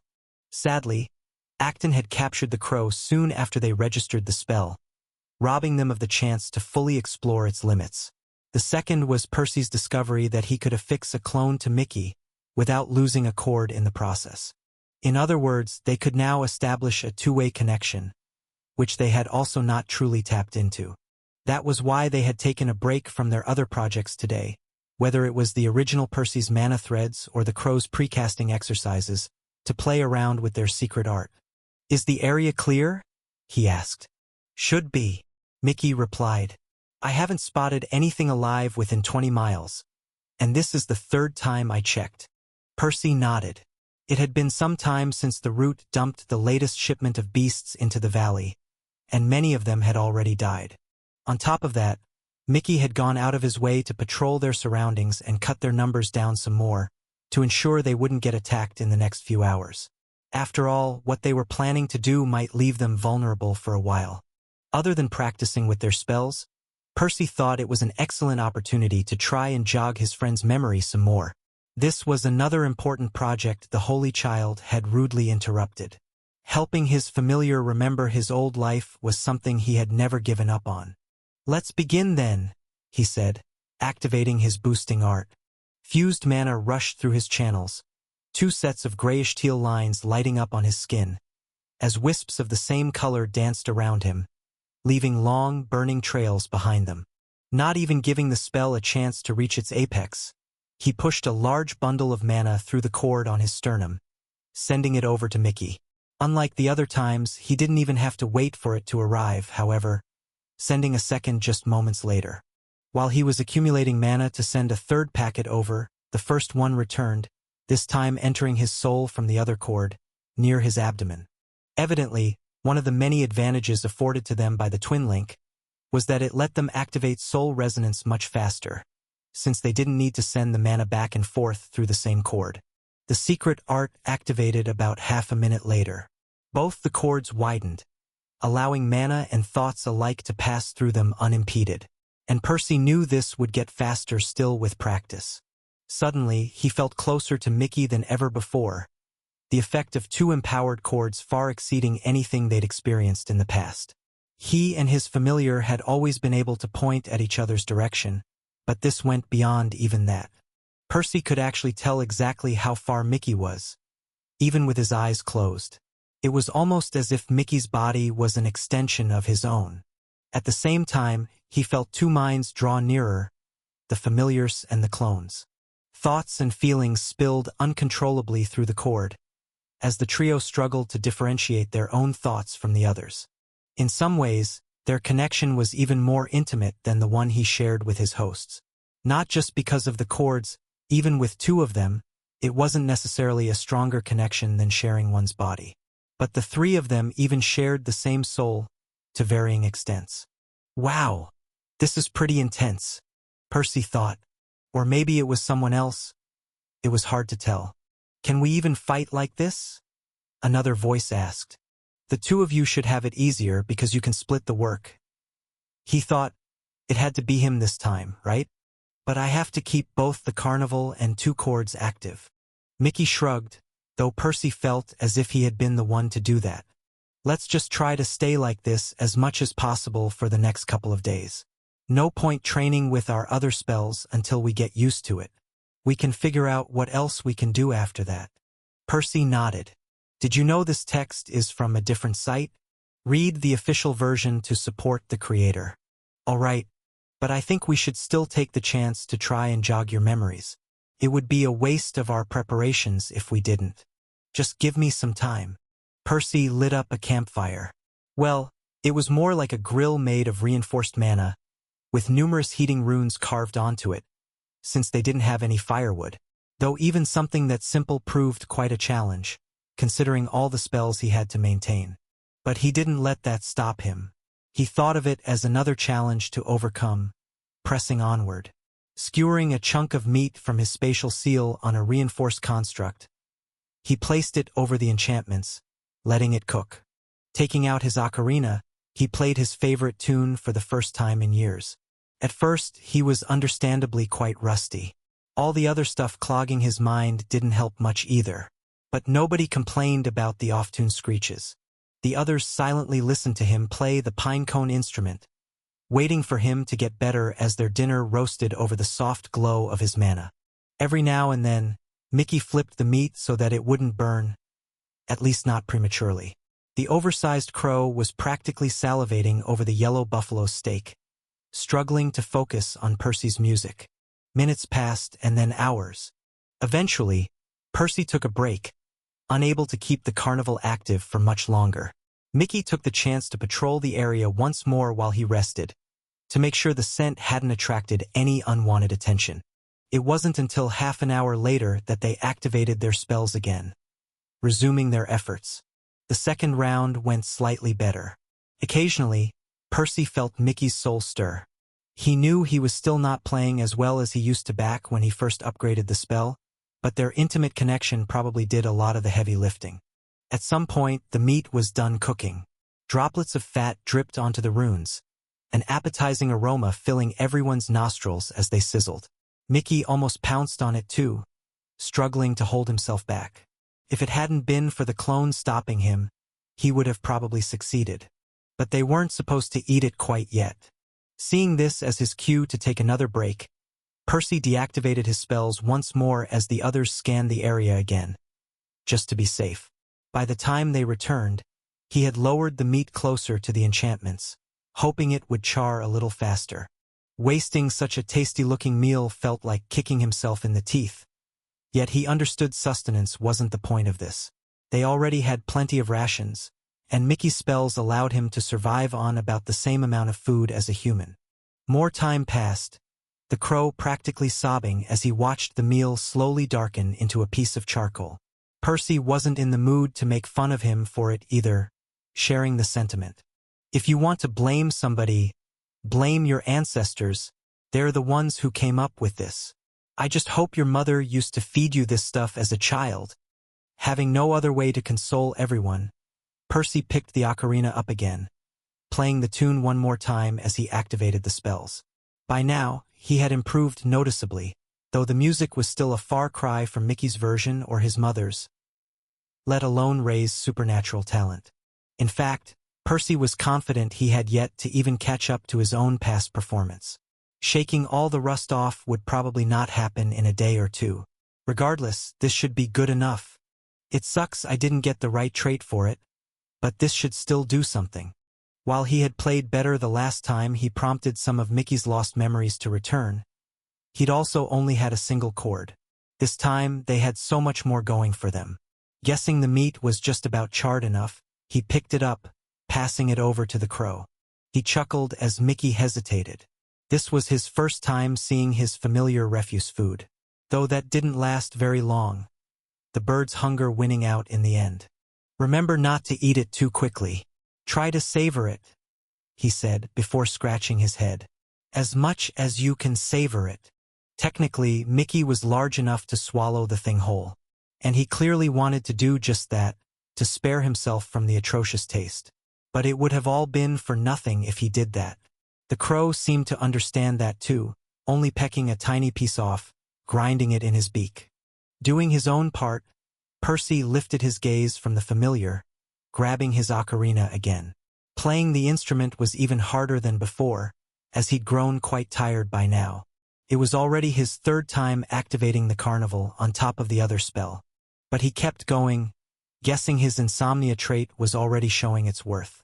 At least, he imagined he would have been quite sleepy by now without it. Mickey continued to begrudgingly consume the burnt meat as he listened to the music. Percy frowned as he felt the bitter flavor inside his own mouth. Neither the crow nor the clone making any effort to keep the unpleasant experience to themselves. It was a little distracting, but it was probably better than eating the food himself. Left with no other choice, he poured his everything into his music, playing it about as well as he could manage. Come on, anything. Surely all this stuff has to amount to something. Sadly, there was no response. Mickey ate half the steak and then 3/4. The meat was quickly running out, despite his compulsive efforts to make it last as long as possible. Percy's fingers shook from exhaustion, his lips feeling quite dry as the glowing lines on his skin flickered. It didn't seem like it was meant to be, but it was okay. They could just try again tomorrow, and the day after, however many times it took until they saw some results. Percy would get better at playing the ocarina, and he'd keep feeding the crow burnt meat if he had to. If that didn't work, he could try upgrading his secret art to masterful or even beyond that. Maybe his third trait would be the right one. Even if it wasn't, he could look for a way to bring Mickey to Melodia. Either way, he knew from Ray's teachings that all his friend's memories still existed, buried somewhere deep inside his soul. And Percy would never give up until he found a way to dig them all out. Even the sky wasn't a limit for him, and he'd do whatever it took to fulfill his promise to his friend. Luckily, it seemed the situation wasn't that dire, however. Just as Mickey swallowed the last piece of his meal, Percy felt their surroundings shift. He didn't panic, having experienced something similar once before. After all, this was exactly what he had expected, no, hoped would happen. Another of Mickey's memories was about to unfold. Chapter 369, Heritage. Once again, Percy found himself standing on the frigid wastelands of Huehue's dark side. His, or rather, Mickey's, feet buried a few inches deep in the snow. The only source of light were the cyan lines glowing on his skin, faintly illuminating his immediate surroundings, and no more than that. He was breathing hard, his lungs numb from the cold, but all 4 of his tiny fists were clenched tightly, the boy stubbornly keeping the boosting art going. He's even younger than the last time, Percy realized. Is this the day he first managed to activate the spell? But who's teaching him? Percy knew from the previous memory that neither Mickey's mother nor his sister were fighters. The two hadn't even made any effort to protect themselves when Mixcoatl attacked them. That's enough for now, son. A man spoke, his voice firm but gentle. You'll get better at it with practice. Mickey had never mentioned his father, and Percy hadn't seen him with them last time either. They'd clearly lost him years before the rest of them got captured. I can keep going, Mickey chirped between pants, his childlike voice surprising Percy. He couldn't have been older than 7. At what age did these people even awaken their cores? Learning a refined spell so young, and in such a short time, was quite impressive even with a proper instructor.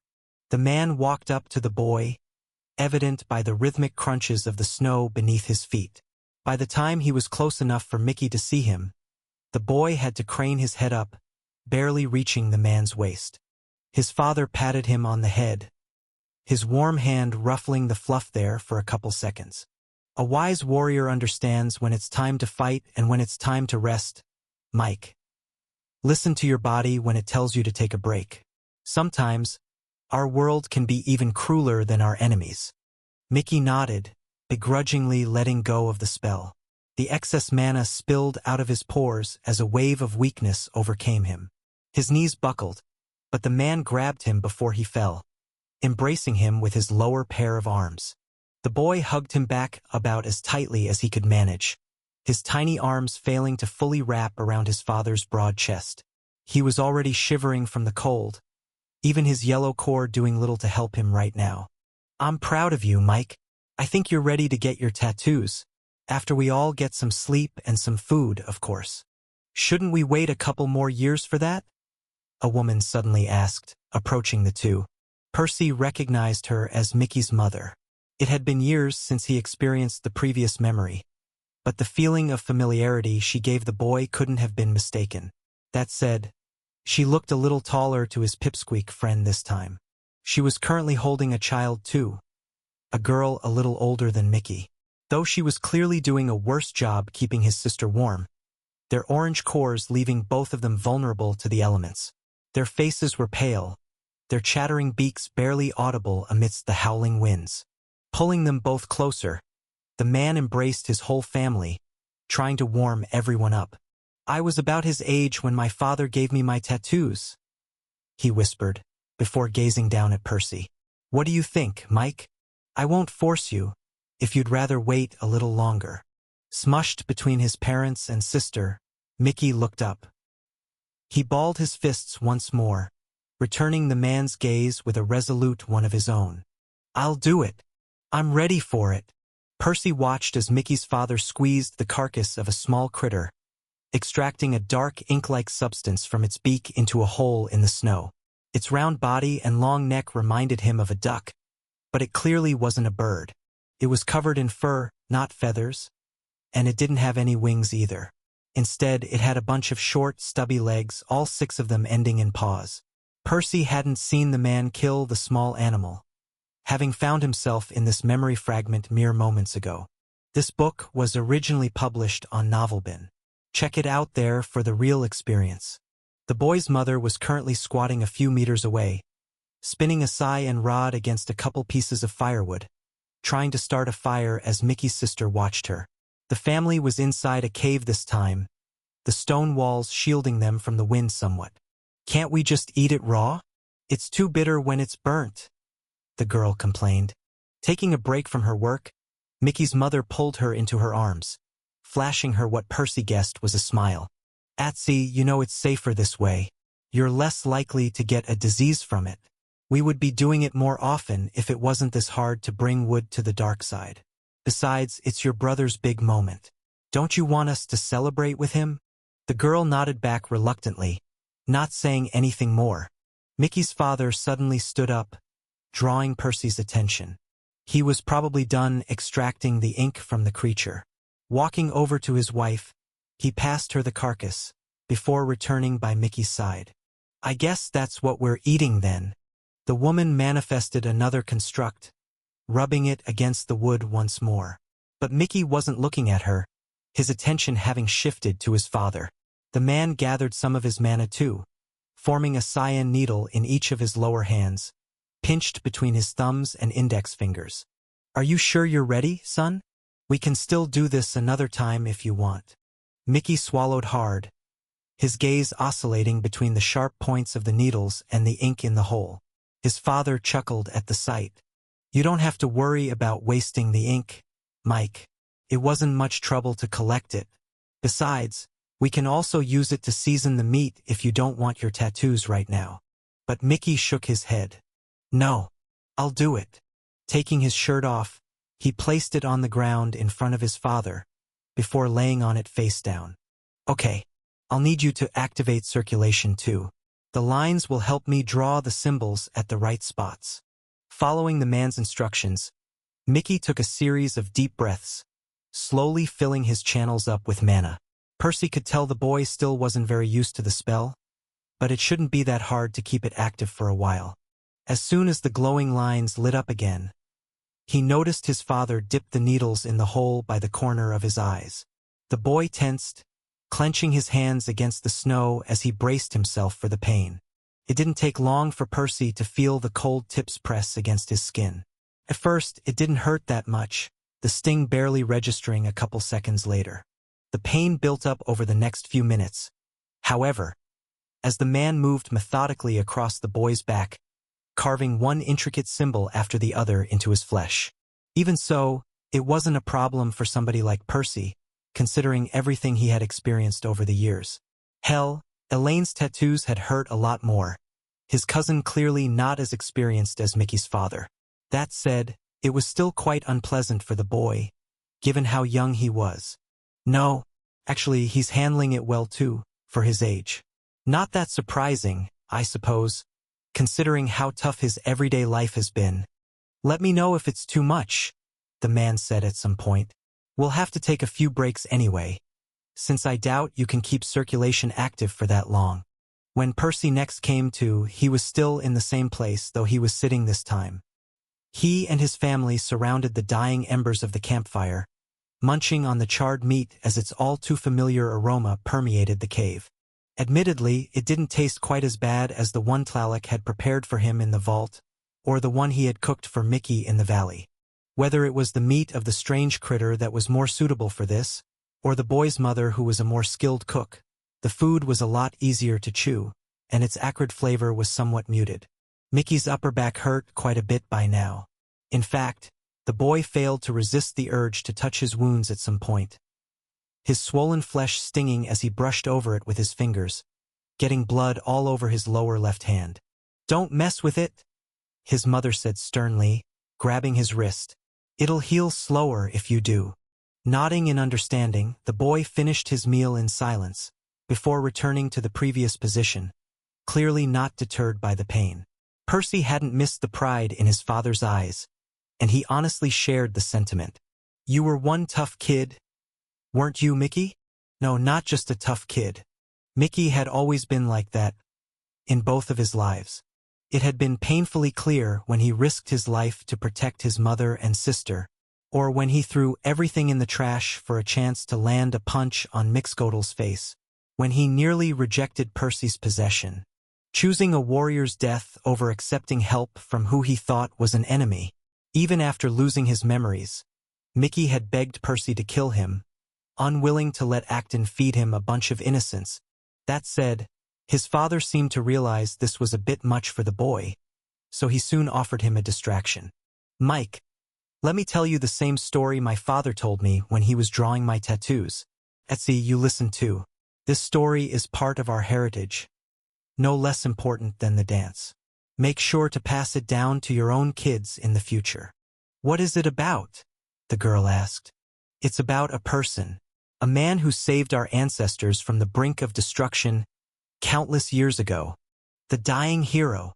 Chapter 370, Legend of the Dying Hero 1. "Weird name for a hero," Mickey replied, causing both his parents to chuckle. "It is, isn't it?" his mother asked. "But you'll understand why we call him that after you hear the story." "Do you know it too, Mom?" the girl Atsy asked. Percy caught the woman nod by the corner of his eyes. "Everyone does. My mother told it to me when I was young." Percy could tell Mickey was curious about the story, though the boy winced as his father moved closer to his spine. Probably noticing that as well, the man didn't dilly-dally any longer, promptly beginning his tale. "This all happened long, long ago, before Huehue even got invaded by outsiders. But don't let that fool you into thinking it was a peaceful time for our ancestors, as that couldn't have been farther from the truth. If anything, life was even harder back then, as people had to deal with some serious threats everywhere around them. The beasts." "Beasts? Couldn't they hunt them down?" Etsy asked. Percy couldn't see the man's face, but he guessed he would have smiled at that. "Etsy, our ancestors weren't as strong as we are. Remember that the dance hadn't come to be until eons later. This was a time when the first gods had yet to emerge. People didn't even know how to cleanse their cores. They were all stuck at the same grade they were born with, much like our family is at the moment." He'd spoken that last part with a sigh, his sorrow clearly seeping through. Seeing that his daughter remained silent, he continued. The hero was a man living in one of the larger villages on the bright side of Huehue. They had it better than those struggling in the cold, but that didn't really mean much. His people still suffered from frequent attacks, losing many men and women each month as they struggled to defend their homes from the monsters. He wasn't an outstanding fighter. He only had an orange core, and he wasn't very talented compared to his peers anyway. I bet Mike will become a much better warrior than him when he grows up. Yet, the strength of one's body isn't everything. The hero did have a brave heart, kind one too. He always threw himself at the front lines, risking everything to protect his friends and neighbors. It was by sheer luck that he even lived long enough to reach adulthood, given how recklessly he fought. The others respected him too, at least at first. They acknowledged his efforts and his sacrifices, and the results he brought them. Sadly, things weren't destined to remain like that. The villagers fought valiantly to fend the creatures off, time after time, but they were always on the losing side. For every beast they killed, there was another to replace it not long after. For every pack they destroyed, another moved to the region. The villagers had as many kids as they could, and they sacrificed as many adults as they could afford to, barely keeping their population from shrinking. But everyone understood it was only a matter of time until a nasty attack caused more damage than they could recover from. Their village wouldn't be the first to fall like that either. It wasn't until after a rather bloody battle that the hero noticed something strange. Some of the other villagers were busy burying their dead, while he was in the group responsible for harvesting meat, bones and fur from the fallen beasts, carving out the inedible pieces from the carcasses. He thought their hearts had a funny color, a deep amber. It would have made sense if their blood was like that too, but they had the same red blood as every other creature on Huehue. Gimbals? Atsi interjected again, taking a guess. Ah, right. I taught her about them, Mickey's mother said. Lumensight. Yes, they were gimbals. I suppose you already know where the story is going then. But don't ruin it for Mike. Turning his attention back to his son, he picked up the pace, drawing the tattoos even faster. Son, gimbals are large, six-legged animals with curved claws and sharp fangs. But they are famous on Huehue for something else. You'll understand what that is soon. This story has been taken without authorization. Report any sightings. In any case, our ancestors still knew enough about beasts to recognize the amber color as a hallmark of their affinity. And the hero was no exception. Even back then, people had guessed that beasts owed their ability to advance their cores and grow stronger to their unique mana type. But nobody thought it was possible for people to do the same. Even if they wanted to copy the creatures, it was impossible to harvest their mana, since their cores crumbled soon after they died. Even when they tried to eat them immediately, they just harmed themselves for nothing. Yet, the hero noticed the gimbal hearts had retained their color long after the attack. Excited, he harvested as many as he could, bringing them back to one of the most respected elders in the village. He told the man about his findings, speculating this might be the key to stealing the beast's most fearsome power, making their own people stronger. Unfortunately, the elder didn't give him the response he had hoped for. He berated him for his foolish ideas, and for wasting his time with nonsense. He told him everyone already knew about the gimbal hearts, and that people had tried to eat them in the past, but the results weren't all that different from eating a beast core. Whoever had tried that had only injured themselves quite badly. Tossing the hearts in the trash, he told him to stop clinging to a bunch of naive dreams, and to get some rest before the next battle. Admonished by the elder, the hero left his hut in shame. But he was a stubborn man, and the elder's words hadn't quite convinced him his idea was hopeless. Maybe all the people who had tried eating the hearts before had just done it wrong. Perhaps there was still a way to succeed, if he didn't give up. In any case, the impact he had as a single orange-cord fighter was laughable. Compared to his meager efforts on the battlefield, his plan was a lot more promising. If this worked, it could change his people's fates forever. Having made his mind up, he waited for the elder to sleep. Sneaking around, he secretly salvaged whatever hearts he could from the trash, bringing them back to his own home. He was going to prove the elder wrong. To prove everyone wrong. Of course, the hero was no idiot. He wouldn't just ignore the elder's warning.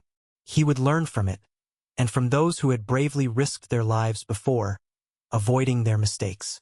Chopping one of the hearts into lots of tiny pieces, he picked up a fragment smaller than the nail on his thumb, grinding it into paste.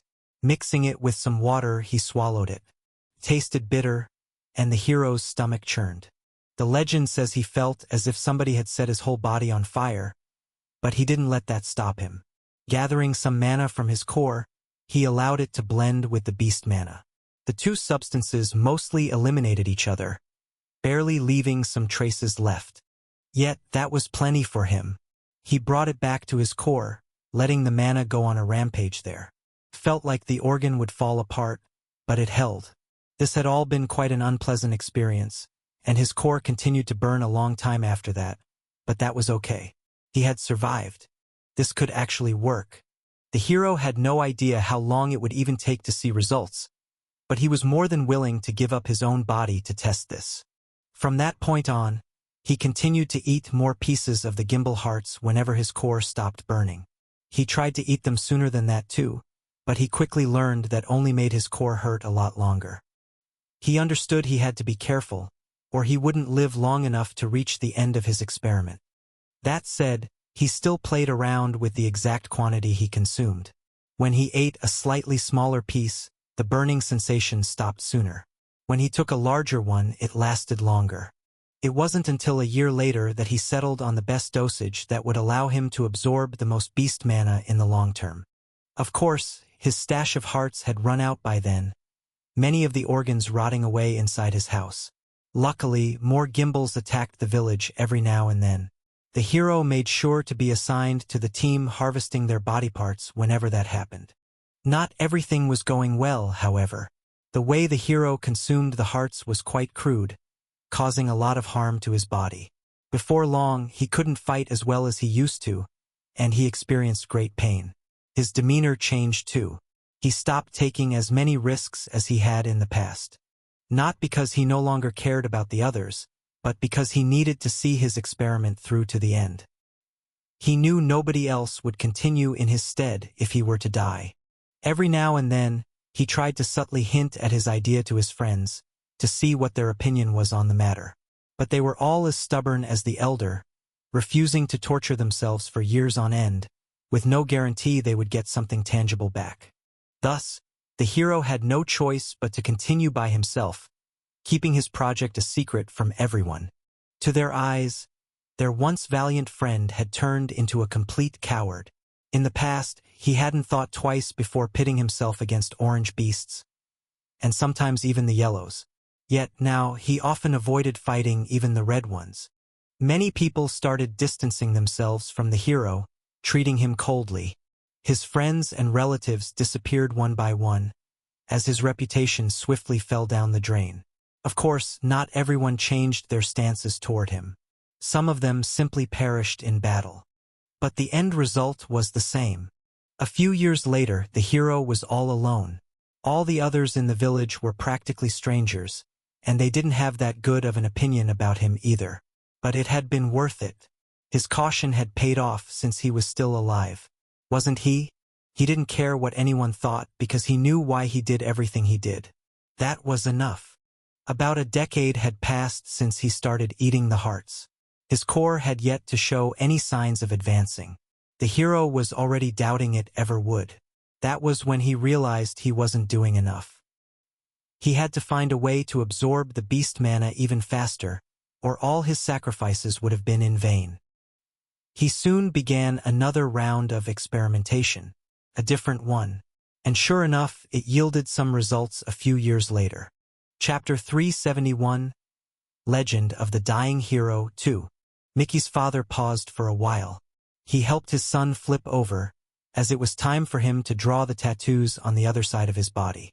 Meanwhile, Percy took the chance to ponder over the man's words. Being somewhat experienced in cosmic affairs by now, he had a pretty good idea where the story was headed. But that didn't make it any less interesting. This dying hero, he's the one who invented elixirs on Huehue, isn't he? or at least the one who truly breathed life into the idea. It was fascinating, because Percy guessed a similar story had to be buried in the past of every lesser and greater spring in the universe. In almost every case, it should be a bunch of powerless people struggling to protect their loved ones from the beasts, until some crazy bastard took some risks and ruined their body, looking for a way to advance.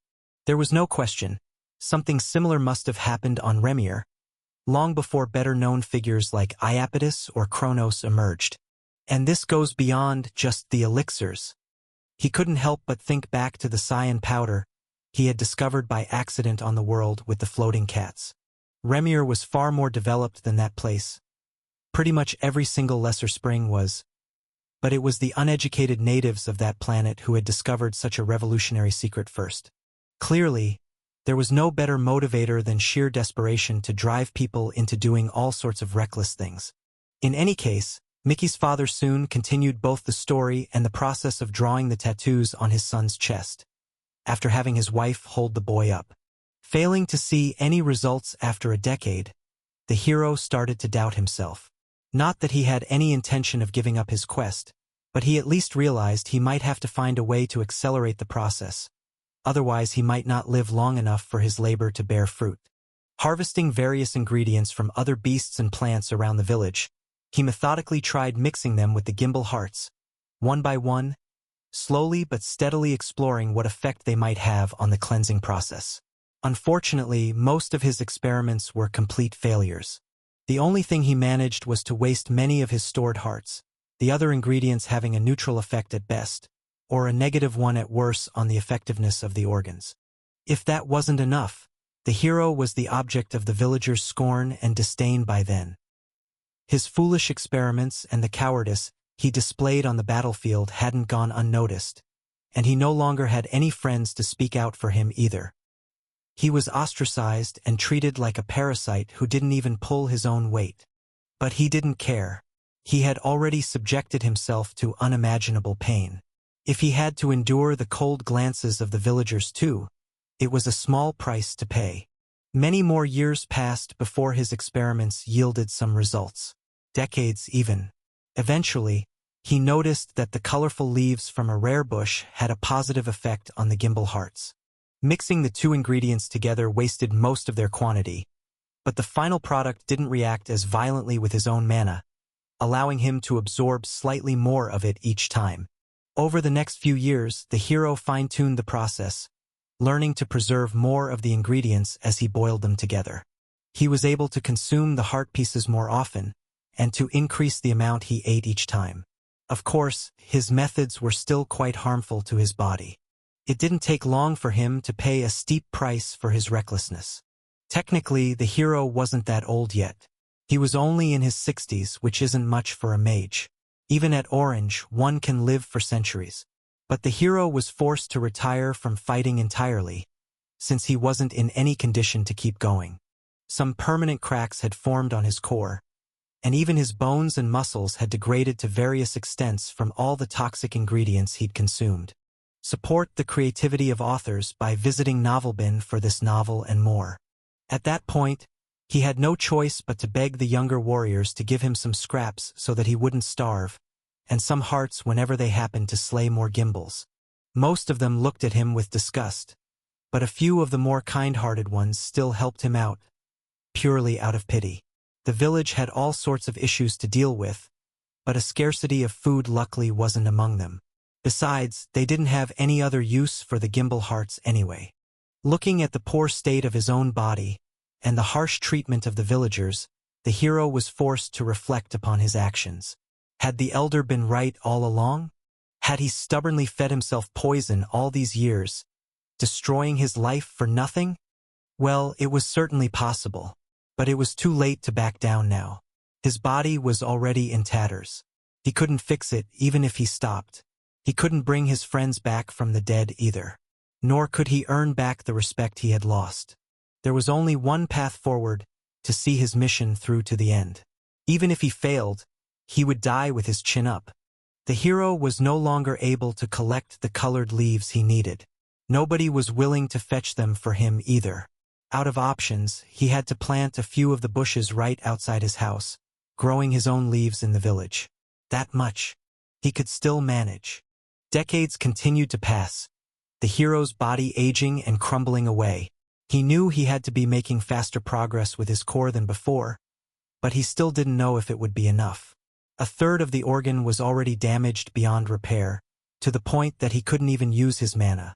It leaked away whenever he wasn't actively absorbing it, and he had to constantly endure intense pain. Even if he managed to advance at some point, he knew he would never fight another battle in his life. But it didn't matter.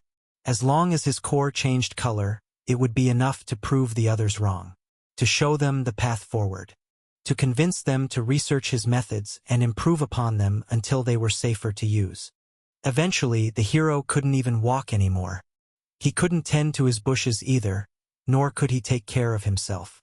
Luckily, a young woman took pity on him. She was the granddaughter of one of his old friends, and she'd long heard the stories about the old fool who stubbornly poisoned himself with beast mana, refusing to listen to reason. She helped him eat and clean up after himself, though she didn't want to enable him in his madness. It took him months of begging and coaching to convince her to brew the concoction for him. At first, she wasn't any good at it, nor did she earnestly care to improve. She was only doing this to placate him. Clumsily boiling the gimble hearts with the leaves, she prepared the toxic substance for him.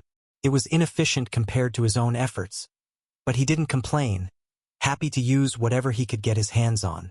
The old hero had already given up in his heart, knowing that the chances of his efforts succeeding were minuscule. This made it extremely difficult for him to press onward. It was quite humiliating to beg a woman he barely knew to help him with a project he didn't even believe in anymore. But he persisted, mostly out of his unwillingness to throw all his previous efforts in the trash. He'd made it this far. He'd ruined his whole life for this. He just couldn't find it in his heart to stop. What if he was just a few years from the finish line? Wouldn't it be a pity to die without even knowing? It wasn't like he had any other purpose in life anyway, so he might as well see his efforts through to the end. Even if he failed, he could rest easy, knowing he'd given it his all. It shouldn't be long anyway. More years passed. At some point, the woman stopped indulging him. Her family pushed her to stand her ground. She still took care of the hero, but she refused to brew the poison for him. She just couldn't bear to watch him kill himself. Certainly not with her help. But the dying hero didn't let that stop him either. It was just another obstacle in his path, no different from all those he had already overcome. Crawling out of his bed, he sifted through the village's trash, scavenging for any gimble hearts he could find. Luckily, the creatures still attacked sporadically. They have always been relatively common on Huehue, so he found some every now and then. His bushes had survived too. Apparently, other people had started to tend to them. They weren't doing it for him. They just thought the plants looked pretty. Either way, this gave him a steady supply of leaves as well. Storing the ingredients under his bed, he hid them from the woman. Whenever she wasn't around, he prepared the concoction by himself, drinking it in secret. It was even harder than before, since he couldn't even stand on his own, and his hands were all shaky. But he didn't care. His core continued to crumble until there was less than half of it left. He had to spend several minutes amassing enough mana to cleanse the organ before each session. Every breath hurt as the hero started to cough blood regularly. His hair fell and his beak cracked. Even his hands continued to lose their strength. Before long, the woman had to amputate one of them, when it started to rot away. But he didn't stop. He wouldn't stop no matter what. Chapter 372, Legend of the Dying Hero 3. Suffice to say, Mickey and his sister were both crying buckets by the time their father reached this part of the story. Even Percy was quite moved by the old hero's stubbornness, despite having pretty much predicted the ending. He couldn't help but feel some newfound respect, not only for the dying hero, but also for the countless others like him around the universe. Based on what Mickey's father had said, it seemed the old man had accidentally stumbled upon the principle of deattunement, allowing him to prevent the beast mana from interacting too violently with his own. This was how he had been able to consume larger pieces of the gimble hearts, and to do so more frequently too. He sighed internally. As an alchemist, Percy understood better than most that the hero's methods had still been terribly inefficient. Without redirection or pacification, he wouldn't dare to put a single drop of nectar in his own body. It was a miracle that man had even lasted that long. Even more tragic was the fact that people could, technically, cleanse their cores without beast mana. Of course, it was 10 times slower than even the diluted elixirs, meaning it would take one a full century for their first promotion, which would have still been shorter and less painful than what this guy had done. Sadly, it took quite a leap of logic to imagine that chipping away at the impurities in one's core for 100 years would lead to a promotion. It was a lot simpler to just watch how the beasts did it, and to copy their methods, assuming a suitable ingredient was available. Percy guessed that it wasn't until a civilization already had access to elixirs or some equivalent resource that they could then study its effects on the body, realizing an advancement was possible without it. By then, there's no longer a point though, since they already have the elixirs which are 20 times faster. That said, it might be a good idea to explain the process to Sol when he next returned to Melodia. The girl wouldn't really need this for herself if he brought her enough Aurora Dew to reach green, as it would take her 1,000 years to reach blue without beast mana. However, it wouldn't be a bad thing for her people to be aware of, in case they failed to find the right resources to turn their world into a lesser spring. Then again, there was a good chance they'd find something once they had the strength to push back the beast tide, as they had a continent full of wildlife to explore. Oblivious to his thoughts, Mickey's father resumed his tale as he moved his needles to his son's arms. The good news was that the story had achieved its purpose, as the boy had been successfully distracted from the pain. More years passed, as the hero persisted in his madness. Gathering the ingredients for the concoction was really inconvenient in his state, so he had to preserve his stash as best as he could. The hearts under his bed rotted, worms crawling through them.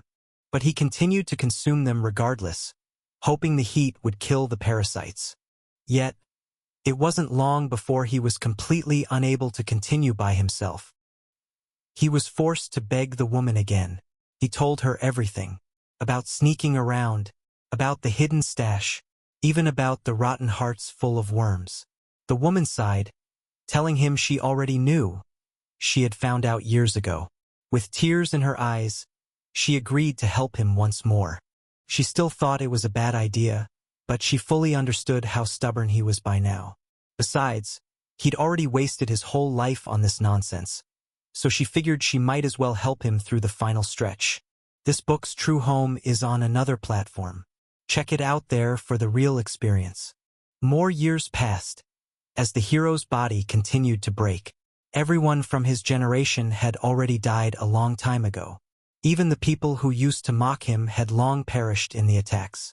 By now, very few in the village even knew of his existence, since he never left his house. The woman, the concoction, and his dying body were his whole world, a living hell of his own creation. But he refused to back down. He refused to let it get to him. He hadn't cared when the villagers laughed at him, so why would he care when they didn't even know about him? His core continued to break, and the woman was forced to amputate more of his limbs. At some point, the hero barely even resembled a person anymore. Every time he cleansed his core, he came this close to dying. Each session was a monumental challenge in and of itself. Yet, he simply refused to die. He had spent nearly 200 years on his foolish quest. He wanted to push himself just a little longer, just to be sure that this was a dead end. If nothing else, it would at least serve as a warning for other people to never follow in his footsteps. Or was that even what motivated him? He didn't know. Had he done all of this to prove that elder wrong? Or had he done it to protect the villagers? But what would be the point of that? Nobody knew him, and he didn't know any of them either. Why should he care about anyone else? Maybe he was doing it for the kind woman who had invested so much of her life to take care of him. Yes, that should be a good enough reason to keep him going. He didn't have long anyway. The hero fell sick. It wasn't his first time, not even close. But it sure seemed like it would be his last. The woman begged him to stop drinking the concoction, at least for a while until he felt a little better. Yet he refused to listen to her. What if he never got better? he would just be wasting a few precious cleansing sessions. If anything, he asked her to bring him the concoction more often. He drank it even while his core, what was left of it anyway, still burned. By now, only a piece of the organ remained, a tenth of its original volume at best. And it shrank further still with every dose. A short time later, the hero finally passed away. Yet, he did so with a smile on his broken face. Even the kind woman who had taken care of him for decades couldn't help but smile amidst her sobs, happy for the hero. Why? Because the old fool had succeeded in the end. By his final breath, the tiny fragment in his sternum had changed color, a yellow ember going out with him. Mickey's and Atsy's sobs echoed through the cold cavern, as the boy's eyes blurred with tears. In fact, Percy noticed that even the adults had failed to retain their composure, the man's voice having wavered close to the end of the tale. But Dad, did the other villagers, did they even believe the woman? Without seeing the hero's core with their own eyes? Atsy asked. Most of them didn't. They thought she'd made it all up. But enough of them did. They took her words seriously, looking into the gimbal hearts and the colorful leaves. They knew the hero's methods weren't safe in their original form, but they worked hard to improve upon them until they invented the entire field of alchemy and brewed the first true elixirs. It only took a few generations before the first people advanced, finally getting an edge over the beasts after being on the losing side for countless eons. They pushed the monsters back and expanded the village. They spread the knowledge to other villages too, turning the tide once and for all. At some point, some of our most talented ancestors made it all the way to the end, becoming Huehue's first gods. They ushered a long era of unprecedented prosperity for our people, all because of the dying hero's stubborn efforts. At least until the outsiders invaded. Even as our enemies crushed our defenses and threatened our world, our people never lost hope. They all believed that another dying hero would appear at some point, descending from the heavens to save them. Many people named their sons after him, thinking it would bring them luck. And sure enough, it was a god who bore the same name that invented the dance of the savage gods, thousands upon thousands of years after the original hero's death. People called him the second hero, his achievements no less impressive than his predecessors. After we lost the war, our people kept believing. Many still name their sons after the two heroes, hoping another will rise, to break the chains that bind us. What is it? What's the dying hero's name? The girl asked, her voice trembling with both excitement and sorrow. The skin at the corner of the man's beak curled slightly as he looked at Mickey with pride. Drawing the final symbol on his son's leg, he allowed the cyan needles to crumble away, as the boy let go of his boosting art. The memory shattered like glass, returning Percy to Remier as the answer echoed in his ears. Mictlantecuhtli, Chapter 373, Harmony. Percy found himself on the ground, near Mickey. Unlike the last time, their mana hadn't gone berserk, largely because they'd mentally prepared themselves for the unlocked memory. Even while immersed in his friend's thoughts, Percy had retained some awareness of his own body, and he was willing to bet the same was true of his familiar. Perhaps the presence of a third mind, his clone, had helped too. However, that didn't mean nothing had changed. Examining himself, Percy gasped as he noticed what had happened to the two cords linking him to the crow. Previously, one of the connections had been rooted near his sternum, whereas the second link had been located a few inches below that. Right now, his soul had deformed slightly, bringing the two cords closer. Leaving his body, the ethereal threads were twisted together, rolled into a single, larger cord. It spiraled all the way to Mickey, before splitting off into two parts again, one sinking into the bird's soul as the other was attached to the clone. Even more strangely, both cords were currently in their empowered state, even though everyone involved had stopped paying attention to them a long time ago. How is this possible? Examining the weird structure again, he soon understood what exactly had happened. There was some soul mana constantly traveling around the two cords by itself, without anyone's input. It had somehow formed a stable, self-sustaining loop. "Hey, are you seeing this?" he asked out loud, not ready to tamper with the connection just yet. I can see our souls got a little deformed, but that's about it. Why aren't we using the cords to speak? The crow asked back, though Percy wasn't sure whether it was the familiar or the clone who had said that. Mickey's eyes came with passive soul vision thanks to his soul predator mutation. This allowed him to see souls, but it wasn't as good as Percy's mutation in the sensory department. The latter could even see the ethereal cords directly, thanks to his secret art feeding into the sorcerer's eye. This was why he had been the first to realize what was going on. I guess we're gonna have to. Percy shrugged, this time answering through the cord. Something weird is happening with our connections. Could be a good thing, but I'm not sure how robust it is just yet. Well, I don't know what you saw, but I can hear you just fine, the clone replied. This time, Percy knew it was him because he could differentiate which of the cords the message had come from. To his relief, their brief conversation just now hadn't disturbed the strange balance either. The two cords still feeding mana into one another. Seeing this, his heart skipped a beat. If they could keep this up, it would do wonders when they trained and fought together in the future. Maintaining both the carnival and 2 instances of soul resonance was a little much, so the value of automating some of it couldn't be overstated. But there was one final thing they had to check, to make sure this was truly usable. Gathering as much mana as he could from his core, he pushed it through the connection. At the same time, his gaze remained glued to the cords. Sure enough, the mana traveled through the empowered connection unimpeded, without even disturbing the passive flow there. Thanks, I guess. The clone said upon receiving the mana, clearly oblivious as to why he had sent it. If you encounter this tale on Amazon, note that it's taken without the author's consent. Report it. Percy didn't even get a chance to explain himself when his status broke its silence. Congratulations. Your spell has evolved. Secret Art. Soul Resonance. Refined - Secret Art. Soul Harmony. Refined. Fascinating. Over the next few minutes, Percy brought the clone up to speed.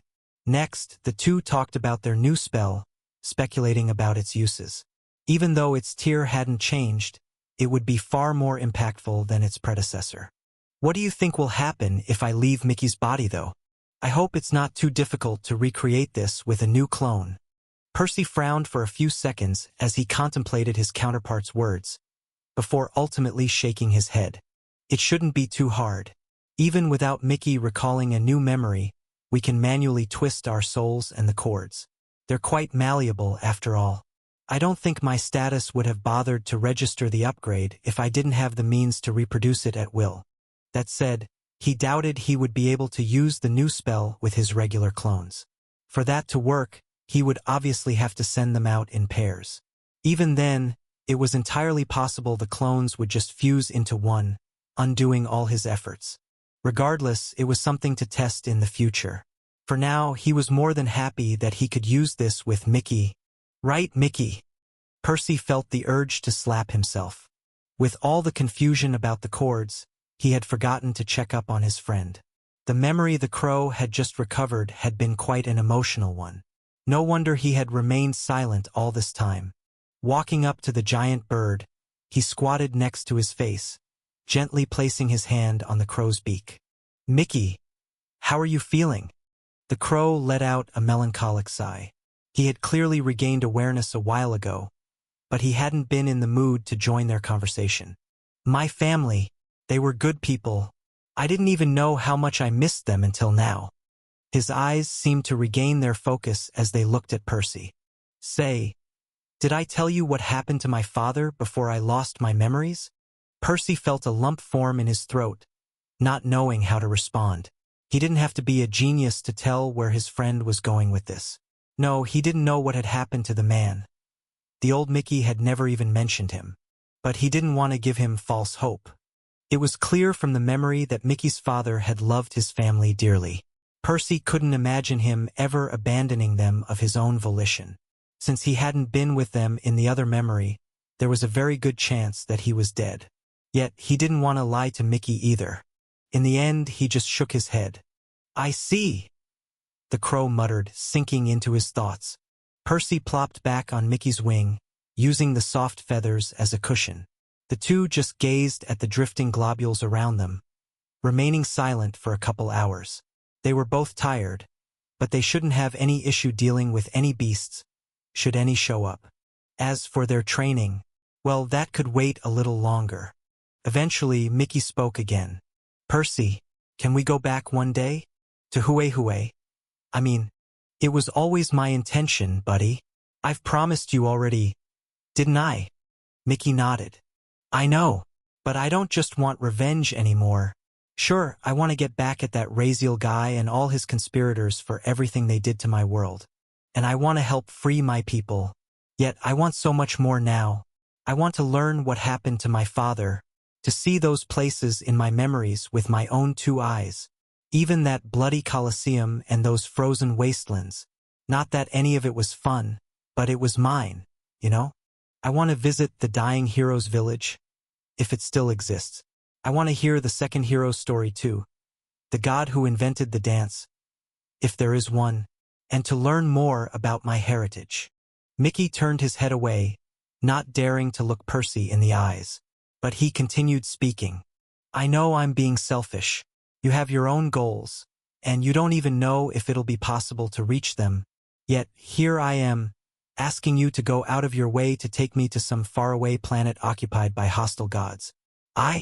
You don't have to say anything else, Mickey. Percy stopped him, gripping the crow's wing tightly. We're a team, remember? Your goals are just as important as mine. We're going back to Huehue together. I'm not just doing it for you either. I'm quite interested in those places too. Both your father and that dying hero were amazing people. Let's learn more about them. Mickey turned to face him again, his eyes burning brightly once more. We need to get stronger first. A lot stronger. Percy nodded, leaping back to his feet.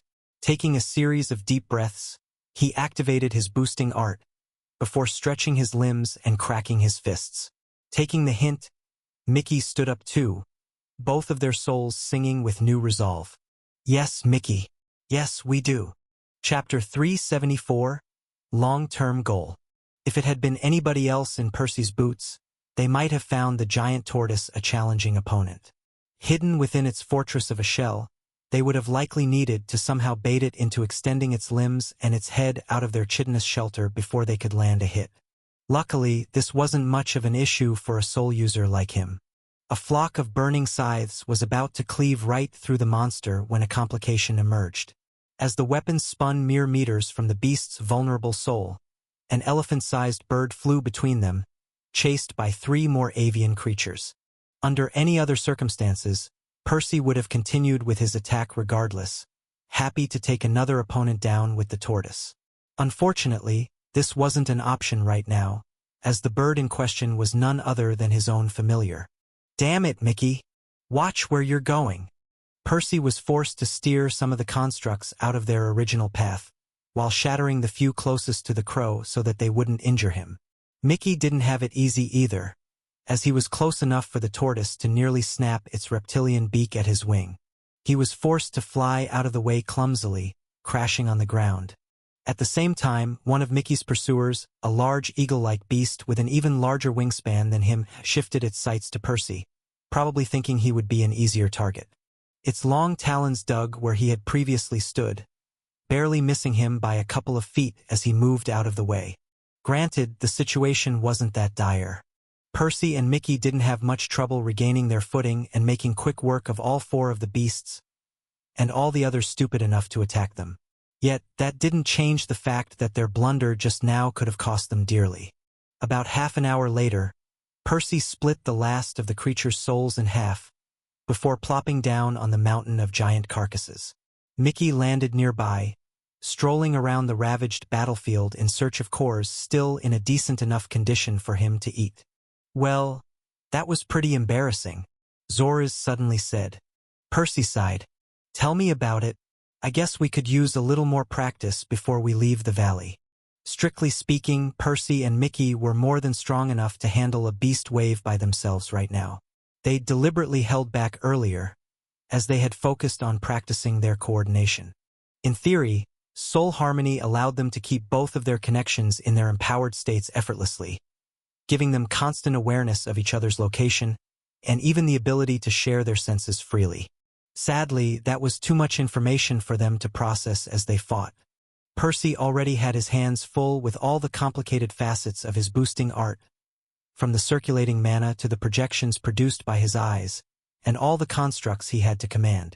Mickey had it a little easier because he had a clone helping him, but the crow also had his fair share of spells gnawing at his attention.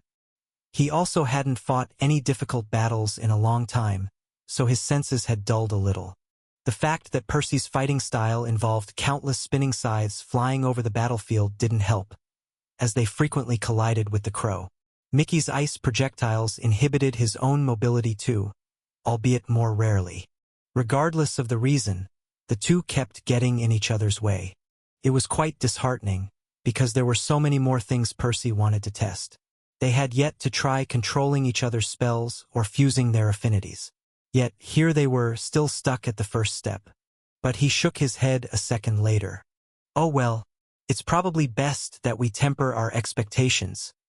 Hoping to master everything in a couple of months had been unreasonable to begin with. For now, they should probably focus on not getting each other killed. The rest they could figure out later. Either way, Percy had already decided to leave the valley a couple of weeks from now. It had already been around 2 months since Acton's death, so half a week should have passed for the rest of Remir. This was already getting pretty dangerous. If the Root had any way to tell when a holy child died, it wouldn't be long before the news reached the guards stationed outside. Stolen content warning. This content belongs on Novelbin. Report any occurrences. Where are we even going? Mickey asked. Percy grinned. How would you feel about returning to the fungal spire? Seriously? Can we even do that? Mickey asked, his voice incredulous. Percy shrugged. Not right now. We'd have to pass over many populated areas, and near the headquarters of several noble houses. We'd definitely get killed. But the spire is our eventual target, so keep that in mind. While Percy didn't lack elixirs at the moment, he was still quite interested in getting himself his private source of nectar. It would give him the option of just hiding in some corner of the world for 1,000 years until everyone had long forgotten him, quietly producing his own elixirs and sending out his clones. Even if he was forced to flee Remir at some point, he might be able to take the wasp with him. And that was without considering what alchemical insights he could gain in the process. Perhaps a second core or the wasp's mutations would open new doors for him, giving him a way to advance faster. No matter how he looked at it, creating a wasp familiar was arguably the most profitable venture he could possibly embark on while still on Remir, so he was going to work on it at his own pace. Then what are we doing until then? Mickey asked again. Well, the whole planet is about to be furious over Acton's death, and you're basically impossible to hide, so I expect a lot of people to come after us. Our first priority is to survive and lose our pursuers. Can we even handle something like that? Hopefully, Percy said before elaborating. Nobody will bother sending any greens, as it would be suicide for them. I believe they still won't send violets or whites either though, because those people are busy leading their houses. So, it's only going to be blues, and I think we can just about deal with them. Percy wasn't arrogant enough to think he could suddenly defeat any blue just because he'd taken Acton down. He knew there were much stronger people around, but he was confident he and Mickey could escape from most of them. For the time being, we'll head north. There are more unpopulated areas there. Of course, that doesn't mean we'll be safe. Many of those areas fall under the jurisdiction of a noble house. Some even belong to House Hypnos. And who knows what sort of trackers they might send after us. But we'll do our best to ditch the people chasing us, or kill them, if it comes to that, and find some corner to hide. If we're discovered, we'll just run to a different spot. Rinse and repeat. It was far from ideal, obviously. But Percy had prepared himself for this eventuality since the day Acton captured his familiar. He'd known Mickey would have never been free as long as the Greenborn drew breath, and that people wouldn't stay quiet after the Holy Child's death. So their fates had been set in stone all along. That said, he was confident they could salvage the situation. They were strong enough to take care of themselves. They just needed to buy as much time as they could to grow even stronger. How long are we going to keep that up? Mickey asked, clearly not entirely convinced. Percy shrugged. As long as we need. We aren't in a rush this time. We'll build up our strength and hone our spells until we're ready to infiltrate the spire. Anyway, waiting is good for us. If we're lucky, the commotion will die down a little after a while, making our lives easier. Even before Nesha and Elaine left the group, Percy had had enough elixir to last everyone for nearly 6 years. Now that his friends had left most of their share behind, he and Mickey would have enough Aurora Dew for over a decade. He didn't think it would take that long to complete his current projects, but his clones were bound to bring him more things by then. He and Mickey would likely loot more elixir from their enemies too, so the entire timeline was quite flexible. Percy would work on whatever made the most sense at any given time, until he deemed himself ready to commence his mission.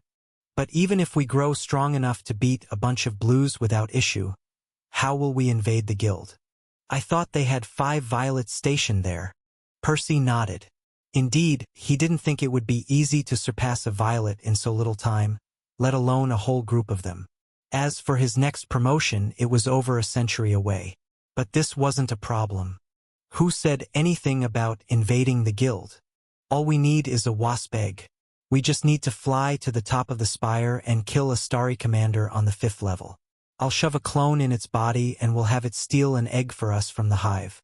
Meanwhile, we'll escape and return later to collect our prize. We'll be in and out before those geezers even realize what's going on. Of course, that didn't mean it would be easy. There were several problems Percy would have to solve before then. They'd need to get strong enough to take down a blue beast quickly, and he'd have to get even faster at preparing his clones. Even if that worked, convincing a starry commander to not only let him possess it, but to also steal an egg from its mother would be a whole other challenge. The orange and yellow wasps Percy had fought before had been dumb enough, but the blues wouldn't be. And all of this was assuming they even survived until then. Either way, it was too early to be thinking about the details of their plan. At the rate he was improving, Percy had no idea what he'd even be capable of when the time came. Sounds good. But what are you going to do if the gods lose their patience and chase you down directly? Zorez suddenly asked. Percy frowned. This was the possibility he was afraid of the most. Or rather, it was what he had been afraid of for years, ever since he decided to go against the divine route in the first place. He still didn't know why the gods had let him be this long either. Perhaps they just couldn't be bothered to get their hands dirty with mortal affairs, or maybe there was a voice of reason advocating on his behalf within their ranks. Whatever the case, he'd be a fool to take this for granted now that he'd killed a couple of holy children. If it comes to that, we only have 2 options. Either I try to negotiate with them on the basis of my bloodline, or we escape to the vault. Percy wasn't happy with either choice, but there was nothing more he would be able to do in that scenario. Chapter 375, Open Challenge. Storing the newly dried meat inside one of his spatial amulets, the one he had designated for rations, Percy was finally done reorganizing his inventory. He didn't know when he'd next get a chance to settle down or hunt again, so he figured it was worth the time to restock on their food. It was also nice to know which of the artifacts everything was in, for quicker access while on the run. I can't believe we're actually leaving, he muttered, throwing another glance at the dim ceiling of azure looming above his head. I don't know about you, but I'm not going to miss this shithole, Mickey replied. The crow had spent even longer than him inside Kronos' decree, and he'd been captive to a psychopath for most of that time, so Percy didn't exactly blame him. And honestly, this wasn't the most welcoming place to begin with. Between the toxic globules constantly floating around, the onslaught of powerful beasts always trying to grab a bite, and the weird days and nights that stretched for entire weeks, he wasn't looking forward to coming back either. The valley's value had greatly diminished in his eyes too. Even if he returned, the beasts would no longer be worth fighting. Sacrificing the best parts about his bloodline and not even being able to practice alchemy didn't help the case either. Not to mention how hard it would be to sneak back here and spend several more years, which he would need at that point, as his next promotion was over a century away. He shrugged. Well, never say never. I suppose it's nice to have the option. Maybe I'll run into another situation in the future that forces me to sprint ahead, After triple-checking that they hadn't left anything behind that might betray their presence, Percy and Mickey then headed toward the northern boundary of the valley. Obviously, the Divine Root wouldn't take long to realize what had happened here, but that didn't mean they had to make things easy for them. In any case, Percy was planning to leave the decree the same way he'd entered. He had no idea what the schedule of the patrol units was like, so it was entirely possible they'd run into the guards. But it was fine. Even if they got into a fight, they could easily handle a bunch of greens, and they would be long gone by the time the rest of the guards learned about their missing colleagues. What about Nesha and Elaine? Mickey suddenly asked. Did they make it out without issue? Percy nodded. They must have. Had the girls run into trouble, they would have certainly warned them to leave early. Since that hadn't happened, it meant everything was okay. Percy had been tempted to contact them during the past couple of weeks, but he understood it had barely been a day from their perspective, so there wasn't much of a point in subjecting themselves to the clunky communication. I do wonder how Sol and the others are doing though. Now that he'd internalized the blessing, he could technically return the ring to Melodia at any point. Sadly, he wouldn't be able to find his way back until he received the girl's signal. That clearly hadn't happened yet, or his external clones would have told him about it. It wasn't that strange either. For him, it had been over a year since they parted ways. But for the Melodians, it hadn't even been a full month. They were probably still practicing near the Mirror Lake. In any case, this wasn't that big of a problem. As long as they made it home, Sol's empowered signal was almost guaranteed to reach Percy. The fact that he'd be sending out his clones so frequently would also raise the odds of him picking up on it. If you encounter this story on Amazon, note that it's taken without permission from the author. Report it. At some point, he and Mickey reached the wall of bubbles and foam, the breathtaking sight breaking him out of his thoughts. The tumultuous screen of blue and white looked quite pretty from up close, though he hadn't really had a chance to appreciate it before. Back when he first entered the valley, he'd had other, more pressing things in his mind. Since then, he'd mostly stayed clear of the decree's boundaries, as he hadn't had any reason to risk getting seen by the guards. Ready to say goodbye to this place? He asked, turning to his familiar. Been ready forever, the crow shrugged. Mickey then lowered his head, letting Percy climb onto his back. Sitting on the bird's neck, Percy exhaled in relief upon noticing how comfortable the crow's plumage felt. This was quite important, as he expected to spend a lot of time airborne in the days to come. Turn circulation off for a couple minutes. What for? Just a precaution. Mickey did as he was told, deactivating his boosting art for the first time in decades. Flapping his powerful wings, he then took off. Like an arrow let loose from a giant's bow, he pierced through the magical barrier, exiting the dome in a splash of enchanted water. The change in time flow didn't feel any different, but Percy did take a moment to revel in the bright rays of sunlight licking his body. Admittedly, he couldn't help but squint a little at first, but it didn't take him long to adjust.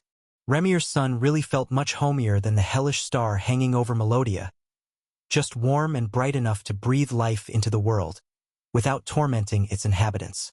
Percy, we aren't alone, Mickey suddenly said. Yeah. As immersed as he had been in the sudden change of environment, Percy had maintained enough awareness of his surroundings to spot the group of greens staring at them in awe. There were 4 of them, dressed in the Root's colors. They were standing a couple 100 meters away, a trivial distance for mages at such a high grade. The guards didn't waste much time, however, rushing after him a moment later. I guess it's safe to say they don't know about Acton yet, he noted, getting a nod back.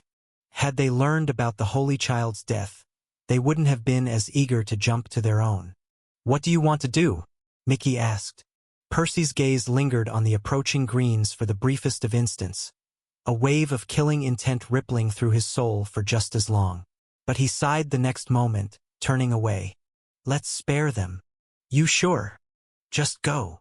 Percy had killed many people before, and he would do it again if it meant protecting himself or his loved ones. But he didn't see a reason to resort to violence in this case. Whether the guards died or not, the result would be the same. The Root would know something strange had happened here by nightfall, and they'd learn about the missing Greenborns by tomorrow. Granted, if he killed them now, he might buy himself a few hours, but that was a small prize to justify murdering for people.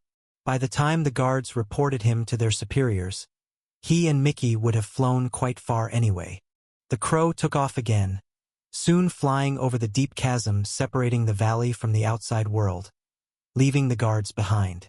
Though he did question Percy's decision a moment later, not entirely convinced this had been the right move. Couldn't we have knocked them out? Broken their legs or something to slow them down? Percy shook his head. We would have had to reveal at least some of our spells.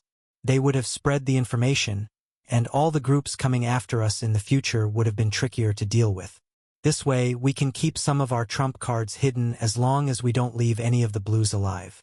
This was the reason he had asked Mickey to deactivate his boosting art. Of course, the rest of Remier wouldn't be entirely oblivious to their strength.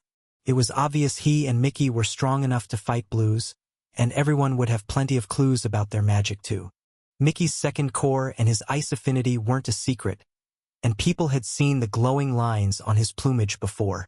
Still, Percy didn't know how well their enemies understood the function of the spell, so it wouldn't hurt to try and keep it under wraps. Percy's information was also readily available, at least the bits and pieces he had shared with the guild during his registration.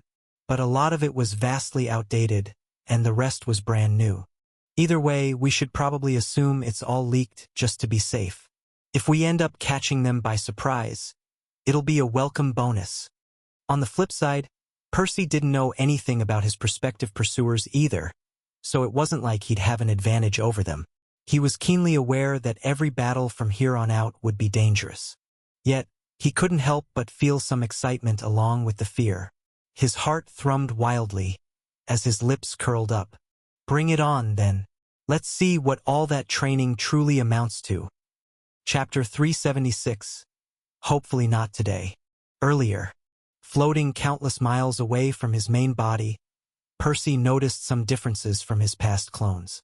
Other than the flashier benefits afforded to him by his new blessing, such as the increased number of chords and spectral traits he could endure, it seemed there were some other, subtler upgrades.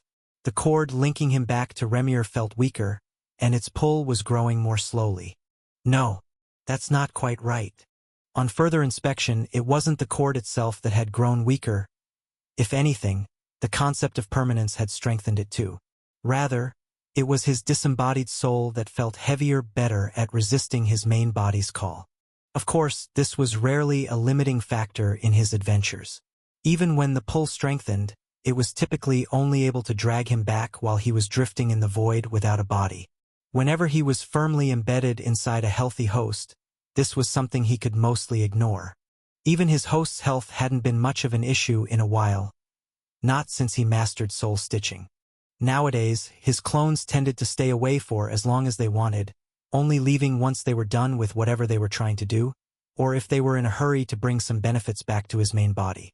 Come to think of it, he had never actually tested how long his clones could exist separated from him. While Percy generally liked knowing his limits, he couldn't afford to keep a useless clone active for years to learn that. He certainly couldn't have done that back when he still only had a single cord available. Either way, it's nice to have the option of staying away longer. Obviously, he still didn't know how long that would be, exactly, but he would hate to miss out on something genuinely valuable because his clone got whisked away at the last minute. Another, even subtler benefit of the blessing was something he struggled to put into words. His clones typically felt like dead objects, in a way. They could still survive for a while on their own, and his mind was present in them, but they felt different from his main soul. They were like discarded pieces of cloth, or clipped fingernails, preserved solely due to his bloodline.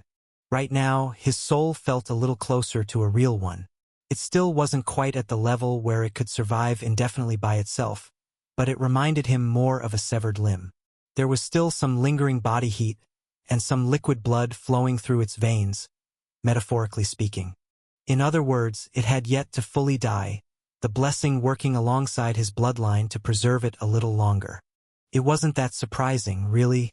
Zoras had told him this was one of the primary functions of the blessing.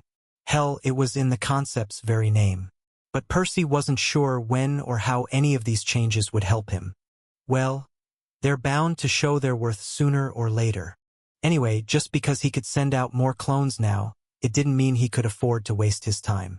Shaking the pointless thoughts out of his mind, he focused his senses outward, scanning the sea of souls for his next host. Percy had a pretty clear goal for this clone, and most of his clones moving forward. He had to start looking for those greater springs that held the keys to godhood. Not that Percy looked down on barren worlds. Many of his most valuable gains, such as crystallization or the Ring of Sacrilege, had come from places like that. Still, lesser and greater springs were simply more likely to possess something valuable. Should the day ever come when he had exhausted all the pinnacle worlds, he could consider branching out to more remote locations again. That said, he didn't have any way to target a greater spring directly, but he could at least start by ensuring he always landed on a lesser spring that he could more easily control. The trick was to possess blue hosts. Sapients could only reach blue if they had a means of advancement, which pretty much sealed the deal. Beasts could do it without one, in theory, but most barren worlds didn't have that many creatures at that level. The few blue beasts they did have were likely overlords that had ruled over their territories for centuries. The odds of them happening to die right when Percy was scanning their worlds were minuscule. Even if they did, Percy could easily filter out the beasts from the sapients. If you encounter this tale on Amazon, note that it's taken without the author's consent. Report it. Unfortunately, this isn't an option right now. The only blue he had ever possessed had been Elaine, and he'd had his main body and Mickey helping the clone out. Sadly, the original had been too busy with other matters to use soul resonance this time, so Percy was currently stuck with the limited mana in his stash. Then again, green hosts could work too. He hadn't possessed many of those in the past either, because he hadn't had enough mana to fix them. The only time he had succeeded without help from his main body had been Gabe, and he had only managed that due to an external source of soul mana. But all of that had been before his recent advancements. Granted, green hosts weren't as good as blues, since greenborns like Doe existed even on barren worlds. Luckily, they were rare too, so the odds of a green being the product of an advancement instead were much higher.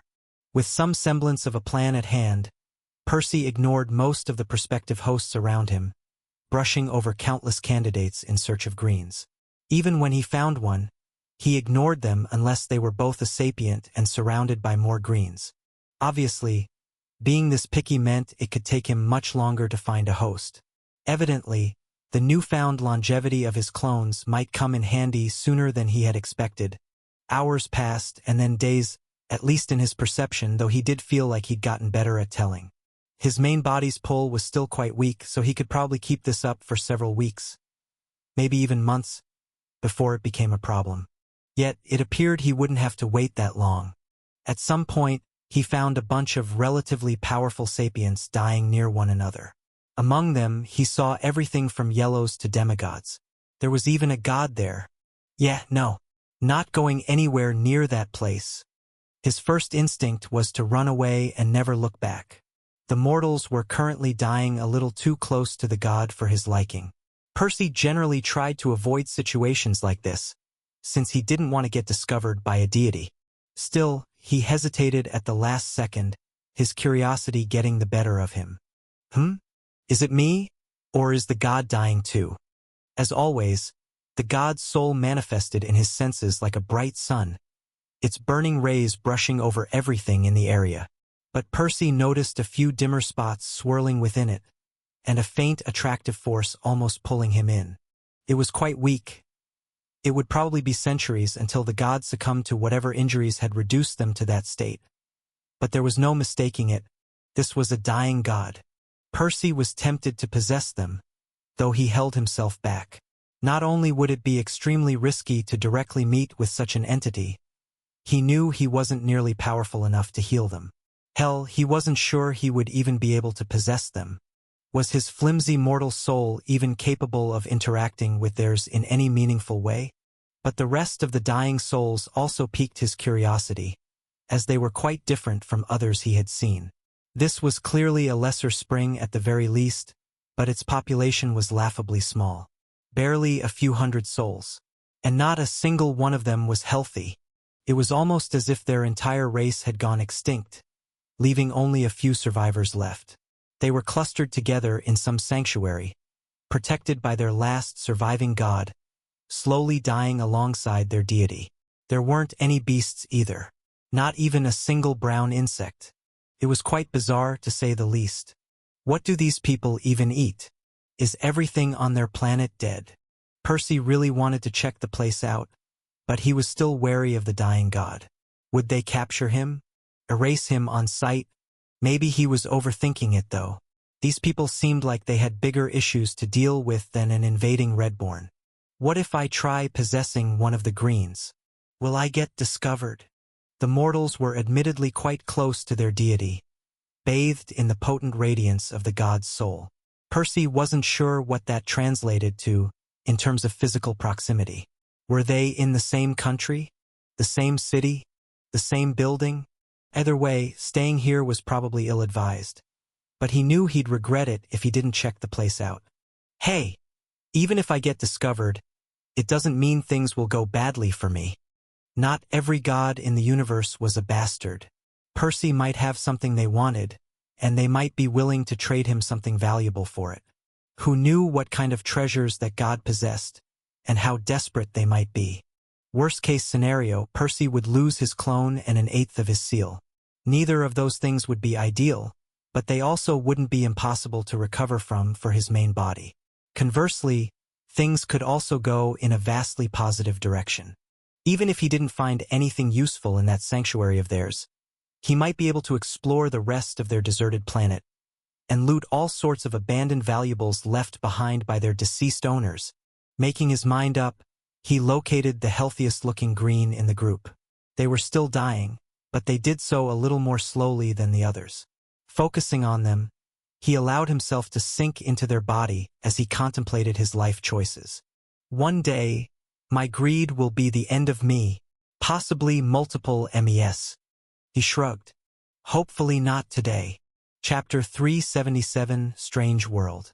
Percy's wisp stretched, filling the gaps in his host's soul. Strictly speaking, this person's injuries weren't that serious.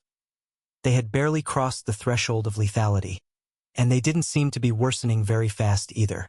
Whatever calamity had befallen the poor residents of this planet was clearly taking its sweet time in claiming their lives. It appeared to be a matter of years, maybe even decades at the earliest. Probably not days or months. Letting much of his stashed mana out, Percy used it to stitch the fragments together, weaving dozens of preservation runes in his host's soul. It didn't take long for the situation to stabilize, allowing him to tap into the body's senses. Curiously, his host hadn't yet shown the slightest sign of life, however. Hello? Anybody there? Don't tell me it's another brain-dead person. No, that wasn't quite right. This soul felt different to Takeo's or Leo's. If anything, they resembled Leo after the Wiseman's Chamber. Their mind was there in a seemingly healthy state, but it didn't respond to his stimuli. Sleeping? Come to think of it, I do feel a little sleepy myself. Percy instinctively moved his hand to cover his mouth, yawning. Wait, yawning? That didn't make any sense either. Percy now possessed the insomnia trait. All his clones should have it too. Not only should he not be feeling sleepy, his host should have also woken up by now. Opening his eyes, he found himself resting on a bed. Not a very comfortable one at that. The mattress was just a slab of stone cold, smooth and hard. The low ceiling was just a flat surface of the same material, as were the walls. Though he did see several lines delineating the stone in the walls, indicating that the architects of the structure had stacked several massive blocks together. Countless rows of strange symbols adorned the material. It wasn't quite like the writing he was used to. This language seemed more primitive than that, with elaborate hieroglyphs telling some kind of ancient story. Still, I think I can read these, he realized. Whatever this language was, his host was clearly well-versed in it. That said, he wasn't quite ready to worry about that. Having yet to figure his own situation out, left with no better option, he pulled up his status to make sure his trait was still there, and to see what other information he could learn. Undersir. Razif, Percival's clone. Spectral traits. Weaving boosts one's proclivity in manipulating one-dimensional structures. Insomnia eliminates the need for sleep. Spells a soul-to-soul, crude. A secret art, soul resonance, refined. Spirit-forged cauldron, refined. Reinforcement, refined. A spectral art, phantom scale regalia, masterful. Alchemic principles, extraction. Separate and condense an ingredient's essence. A pacification, delay an ingredient's activation rate. Redirection, adjust an ingredient's effect. A deattunement, prevent multiple conflicting ingredients from reacting with one another. Bonding, enrich an ingredient with crystallized pure mana.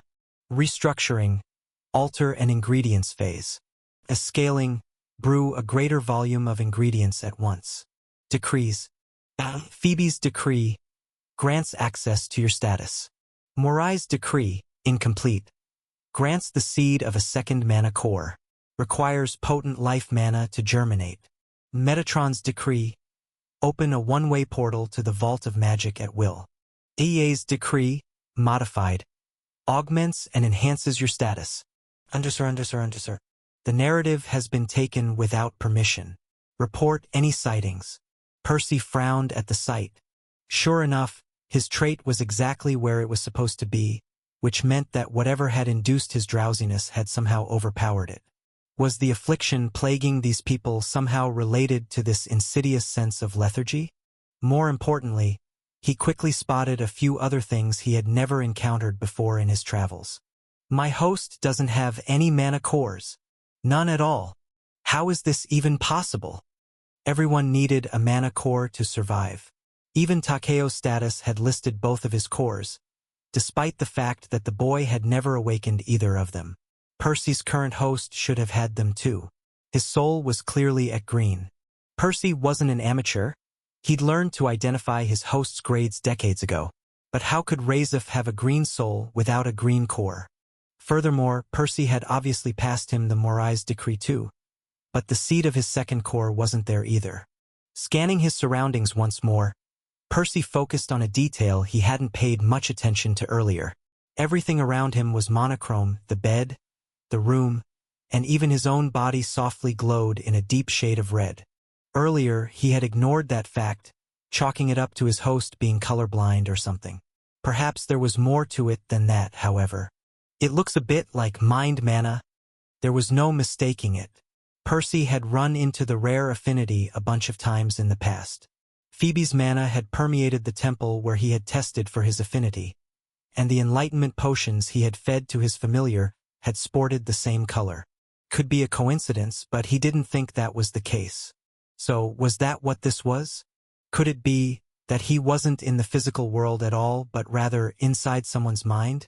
Getting off the bed, he felt the ground beneath his host's bare feet.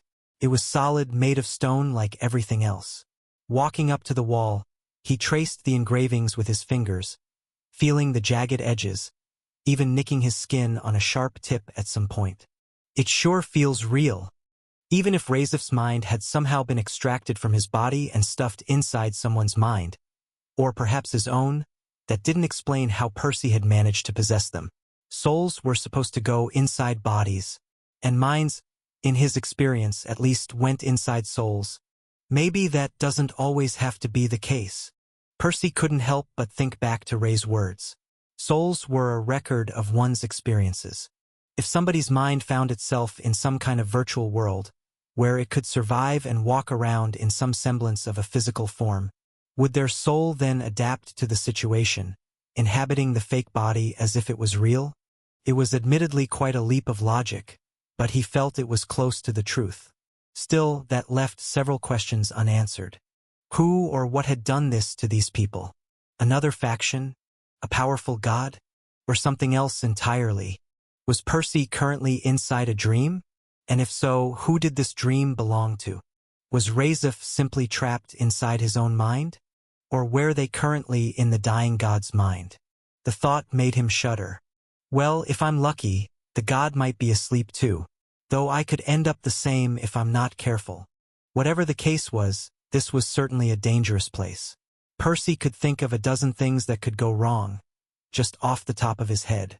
At the same time, it was a place brimming with opportunity. If he was truly inside a god's dream, then who knew what knowledge he might find lying around?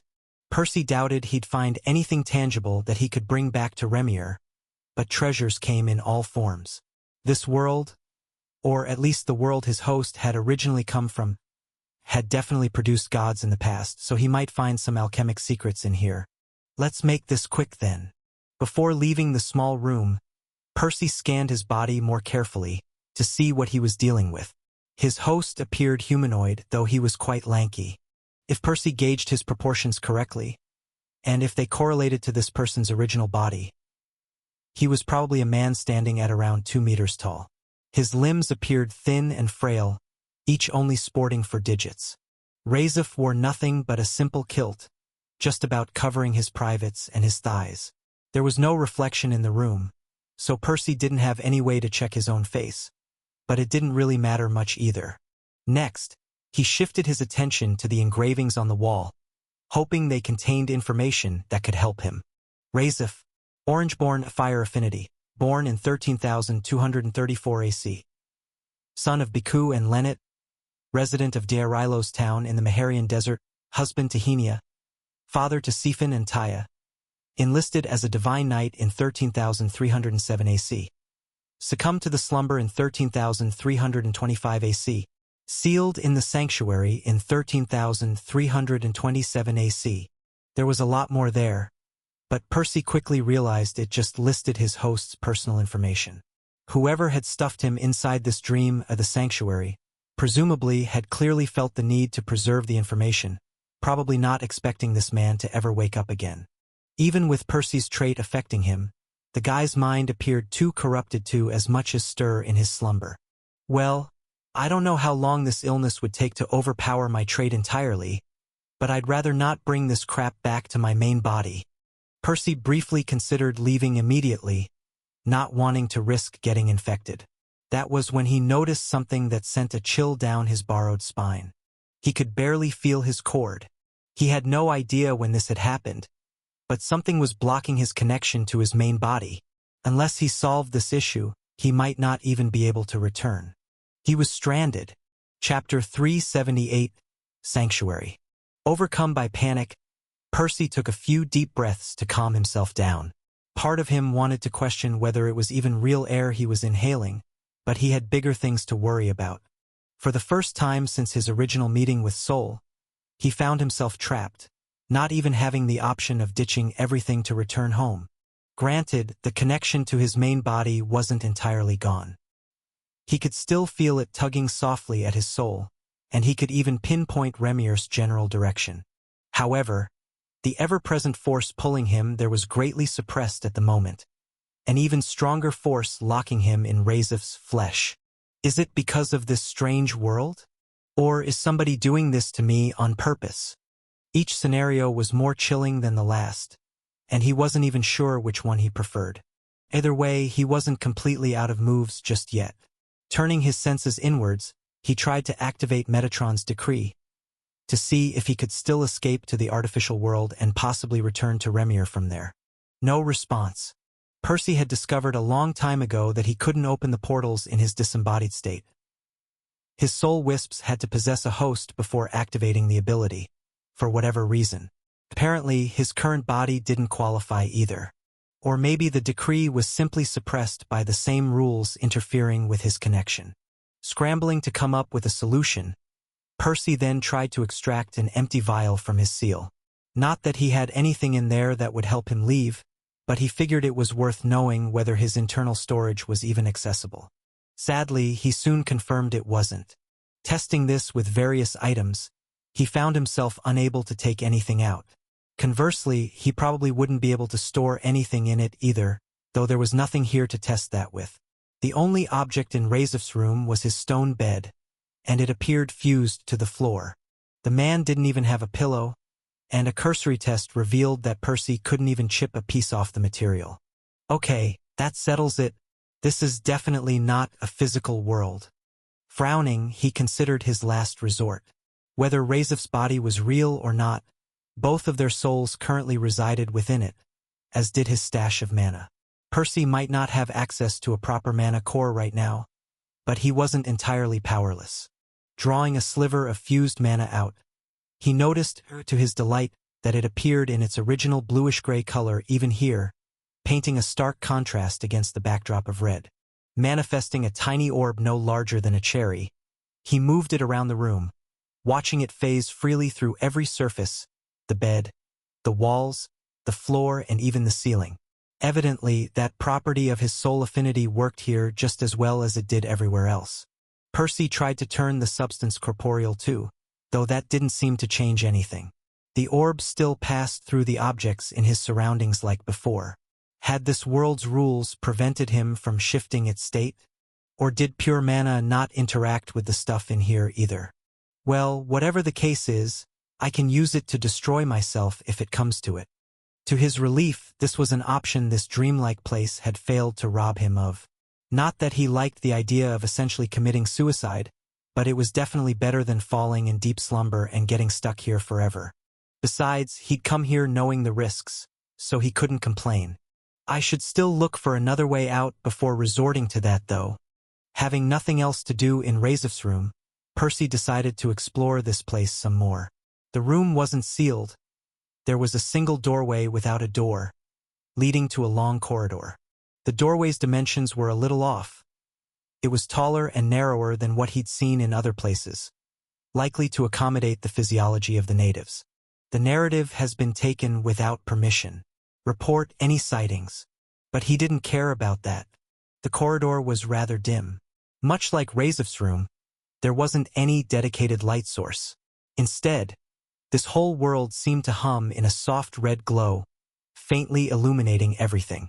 Consequently, there weren't any shadows either, which admittedly looked a little eerie. Walking through the corridor, Percy spotted many other open doorways on either side, leading to dozens of rooms no different than his host's. In each one, there was a single bed with a person sleeping on it. All of them were adults, though he saw both men and women. The latter were slightly shorter and much slimmer than Razif, and they wore a strip of clothing on their chests too. I guess privacy isn't a big thing here. These people clearly didn't feel the need to shut themselves in their rooms. But maybe it was this sleeping situation that rendered the concept of privacy moot, not the local customs. After all, what would be the point in having doors if there was nobody awake to spy on them? In any case, Percy managed to get a better look at their faces too. Their features weren't all that different from a human's, but their egg-shaped heads were much larger, their foreheads spanning about a third of the space. He was tempted to sneak into their rooms and read the hieroglyphs on their walls. He didn't know if it would be considered rude, or if it even mattered, since these people would probably never wake up again. He was definitely curious to learn more about this place, yet he managed to hold himself back in the end. He didn't do that just to be considerate, but also because he doubted he'd find a way out by reading their personal information. Percy did gather some mana to his eyes, however, activating soul vision. Sadly, it appeared he wasn't even capable of using mana sense without a core in his body, but he could still determine these people's grades from their souls. They're all at green. Are their living quarters segregated by grade? Reaching the end of the corridor, he found a few stone steps leading down and to his right, feeding into another corridor. The second corridor looked just like the previous one, though it was located about a meter lower, and Percy could have sworn it looked slightly longer too. The people in the first couple of rooms were also at green, much like the ones before, though the mana in his eyes ran out a few moments later. He still had plenty in his stash, but he didn't rush to reactivate the ability, since he didn't want to waste it that quickly. Let's only do that every second or third corridor, to determine when I've reached the yellows. Percy would be lying if he said he didn't find this place unsettling. None of the natives showed any signs of life, and the environment was bland and never changing. It was rather quiet too, the deep silence of this place only barely disturbed by the echoes of his footsteps and his yawns that kept getting more frequent by the minute. It wasn't until 2 corridors lower that Percy activated soul vision again, confirming that he'd indeed reached the yellow residence at some point. Other than the grades of the sleeping people, not much had changed, however. Sure, Percy had descended another meter and taken a right turn for each new sublevel he traversed, and the pathways continued to grow slightly longer each time, but that was about it. At some point he paused, raising an eyebrow. Maybe I should be going the other way? Based on what he'd seen so far, Percy was confident this structure was a pyramid, and he was currently traveling along its outer walls, spiraling down towards its base. He had passed through at least 2 corridors with greens so far, maybe more, but he didn't know how many of those existed on the other side. The yellows should be even more numerous, based on the distribution of souls he saw before entering this world. But he shook his head the next moment, resuming his stroll down the sanctuary. I don't know if I'm more likely to find an exit at the top or at the bottom, but I'd rather not run into the demigods or the god if I can avoid it. Since he had already started traveling this way, he might as well check what lay at the end before reconsidering his options. Then again, he couldn't shake the feeling that he'd end up ascending the pyramid sooner or later. Sighing, he pressed on, passing through another dozen or so corridors before something changed. Once again, Percy found another right turn at the end of the path, though there weren't any steps leading downward this time. It seemed he had already reached the very bottom of the structure. The doorway to his right didn't lead to a corridor this time, but a vast room that seemed to encompass the entire base of the pyramid. The ceiling was only a few meters high, but the sides of the colossal hall stretched for over 100 meters. There wasn't any furniture either, but that didn't mean this place was empty. Far from it, in fact.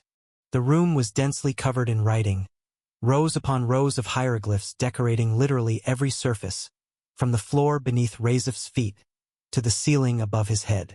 Percy's heart skipped a beat at the sight, as he could tell he'd find something more interesting than somebody's personal information this time. As soon as I figure out where all this text is supposed to start. Chapter 379, Amenthus. Percy was, admittedly, a little bummed out that he hadn't found a door leading out of the pyramid yet. He'd already mostly explored its outer walls while descending through the corridors, and it didn't seem there was an exit at its base either.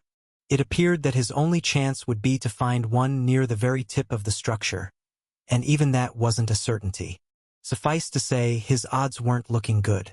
Worse still, he doubted he would make it there without running into trouble, which greatly dampened his mood. After all, it was hard to get excited about the treasure trove of information inside this hall if he didn't have a way to bring it back to Remir. At the same time, he couldn't find it in him to leave the room without at least skimming over its contents. Considering that this place stretched for over 100 meters in 2 of its 3 dimensions, and that every inch of it was covered in writing, he understood that he couldn't possibly read everything carefully. Certainly not in the limited time that he had. It had barely been an hour since he found himself in this world, and his eyelids were already drooping, as he felt more tired than he had in weeks. Evidently, the curse plaguing these people was already steadily encroaching into his mind, winning the battle against his spectral trait. I'll have to be smart about it. Let's pick out the most important tidbits of information, memorize them quickly, and get the hell out of here while I still can. A cursory scan of the room revealed that the hieroglyphs on the floor and ceiling shone a little brighter than the ones on the walls, save for a single patch at the other end of the room.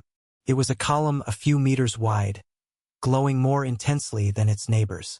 Shrugging, Percy walked toward it, thinking it was worth checking out. That said, he did try to read some of the information above and below him on the way. Marinate the Basumian eel in farine oil for 2 days and nights. Grill until its flesh begins to redden before adding the spices. Serve with dried kongal berries. What the hell was this? At first, the text had stirred Percy's heart, as he thought he'd stumbled upon some obscure alchemical secret right from the get-go. On further inspection, this looked more like a cooking recipe, however. A few meters down the hall, he found a second recipe, and then a third, and a fourth. Warm and cold meals, main and side dishes, sweet, spicy and sour, baked, grilled, fried and steamed, fish, meat, soups, salads, pies, kebabs, and even things he didn't have any words for in his own vocabulary to translate to, as they didn't resemble anything they had on Remir. Evidently, this room was nothing more than a vast accumulation of cooking recipes. Seriously? Are these people just a bunch of foodies? Shaking his head, he pressed on toward the glowing patch on the wall, figuring he might have misunderstood something. Needless to say, he'd be quite disappointed if this entire room turned out to be entirely dedicated to the native cuisine. Soon, he arrived at his destination, reading the hieroglyphs. Percy frowned. This read suspiciously like a book cover. Was this room some kind of magical library then? Stepping to the next, dimmer column to his right, he read the text there too, soon confirming his guess. Pottery, the art of crafting decorations or utensils out of clay. Listing various techniques, materials, and information on famous artists and pieces of work from across Amynthas. Amynthas, huh? Both topics mention that. Is that the name of the world these people have originated from? Shrugging, Percy placed his hand on the wall, brushing over the engraved hieroglyphs in search of a way to change the topic. Luckily, things were rather straightforward. The moment his host's long, slender fingers as much as touched the writing, the whole column lit up, as a deep rumble permeated the room. Scanning the hall, he watched the symbols along the ceiling and floor merge, twist and split chaotically for a few seconds, before settling into a new orientation. Unauthorized content usage. If you discover this narrative on Amazon, report the violation. Fascinating. Though I still think a regular book is more convenient than this nonsense. Just craning his head to look up or down at the text was quite exhausting. Having to constantly walk around the hall wasn't great either. He had no idea why these people had chosen to do things like this, instead of installing a regular library. Was it just to make everything flashier? Or did they think they could better preserve the information like this? Then again, he still had no idea where he even was. If this was somebody's dream, maybe they didn't even have any control over how things manifested. Well, whatever the case was, Percy now had a much easier way to navigate the contents of the strange library. Walking along the perimeter of the room, he scanned the various topics one by one, looking for something worth his time. Sculpting, painting, music, dancing, fishing, hunting, masonry, smithing, tailoring, geography, traditions and customs, architecture, calligraphy, languages. Percy ignored most of these categories, realizing a lot of it was junk, at least to him. Not that he wasn't interested in these people's culture, but he simply didn't have the time to immerse himself in every mundane detail. Come on, don't you have anything on magic? It wasn't until about halfway around the hall that he finally stumbled upon something potentially useful. Runecrafting, a collection of the most potent enchantments for various everyday tasks. Note, the runes are grouped first by their complexity, and then by the relevant mana types. Not wasting a moment, he triggered the change, waiting a few moments for the text around him to shift. This time, the hieroglyphs on the floor and ceiling varied more than before, however. Besides the regular text, there were also more intricate symbols sprinkled throughout the room, runes most likely, surrounded by information and instructions about their effects and construction. Over the next few minutes, Percy gleefully strolled around the room, randomly skimming through the information as he tried to gauge the locals' level. Eventually, his shoulders slouched a little. He had no idea how good these enchantments were exactly, compared to the ones on Remier, but it was clear that they weren't even remotely close to the vault's manuscript. That was only to be expected, obviously, though it wasn't automatically bad. A key advantage here was accessibility. In the vault, every single rune cost a lot of credits. On Remier, Percy couldn't easily get his hands on teaching material either, as it was mostly hoarded by House Etna. Meanwhile, he was free to study whatever he wanted inside this hall. Sure, the enchantments wouldn't be that potent compared to the ones he was used to, so he doubted he would be able to truly upgrade his strongest spells in any significant way with them. Still, it didn't mean he couldn't find some useful runes to make his everyday life a little easier. This is decent stuff, if only I had the time to study it properly. The problem was, he would have to learn another runecrafting language. On top of that, these runes wouldn't even be compatible with his own, so he would be hard-pressed to combine them into usable enchantments. It was the same issue that had forced him to ignore runecrafting on Felmara too. Unlike alchemic principles, which were much more transferable from one world to another, runecrafting was a relatively esoteric field.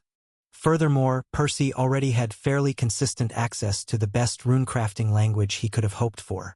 If he wanted to make any significant gains in the field outside the artificial world, his best bet would be to look for a suitable decree, assuming there even was one.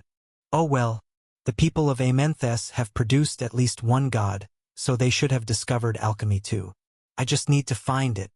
Returning to the glowing column, Percy continued to circle the hall, browsing over the remaining topics. Not all of them were mundane. Some did discuss spells and other magical knowledge, but he didn't see anything else that piqued his interest.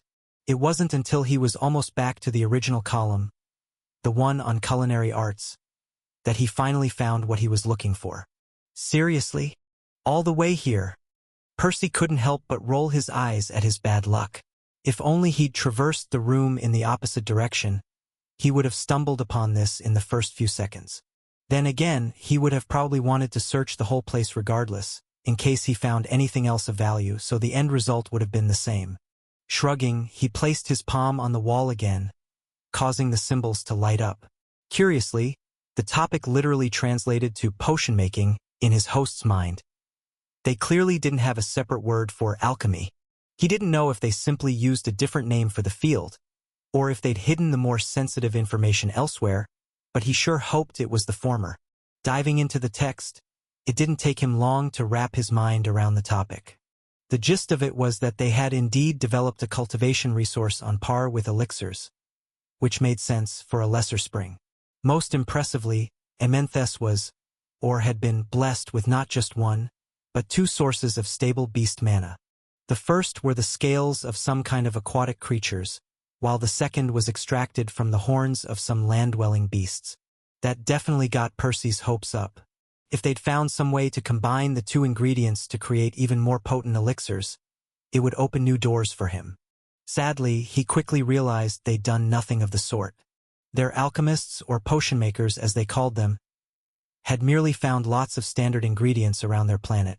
Discovering all the basic alchemic principles, he was familiar with extraction, deattunement, pacification, and redirection. They called their cultivation resource amber potions, and they didn't really differentiate them from other potions they brewed. For the most part, this wasn't particularly useful to him, as he doubted he'd find any physical ingredients in this world, nor did he have any means of bringing them back home as things stood. Though one thing did catch his eye. It was something he hadn't seen anywhere else. The compression principle?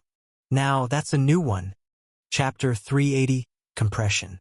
In every world Percy had been to, potions were considered secondary products of alchemy, far inferior to the cultivation resources people used to cleanse their cores and advance to the higher grades. Part of it was due to the sheer importance of elixirs. After all, very few things could compete with a permanent increase to one's power or lifespan. But it didn't help that potions were inherently flawed either. Typically brewed out of orange plants, their efficacy was barely worth mentioning when consumed by those at the higher grades.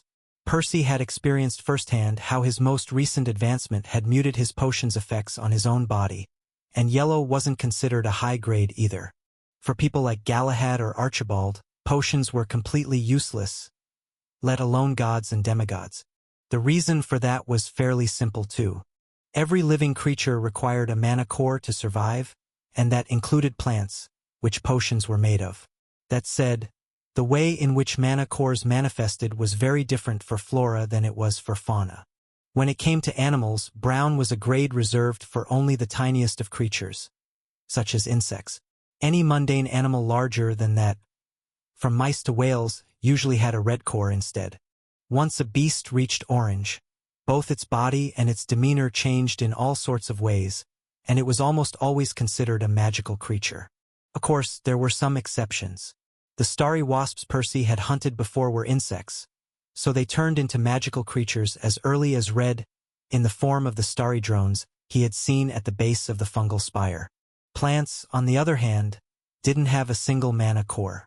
Instead, they possessed a vast network of minuscule nodes, spread evenly along their volume.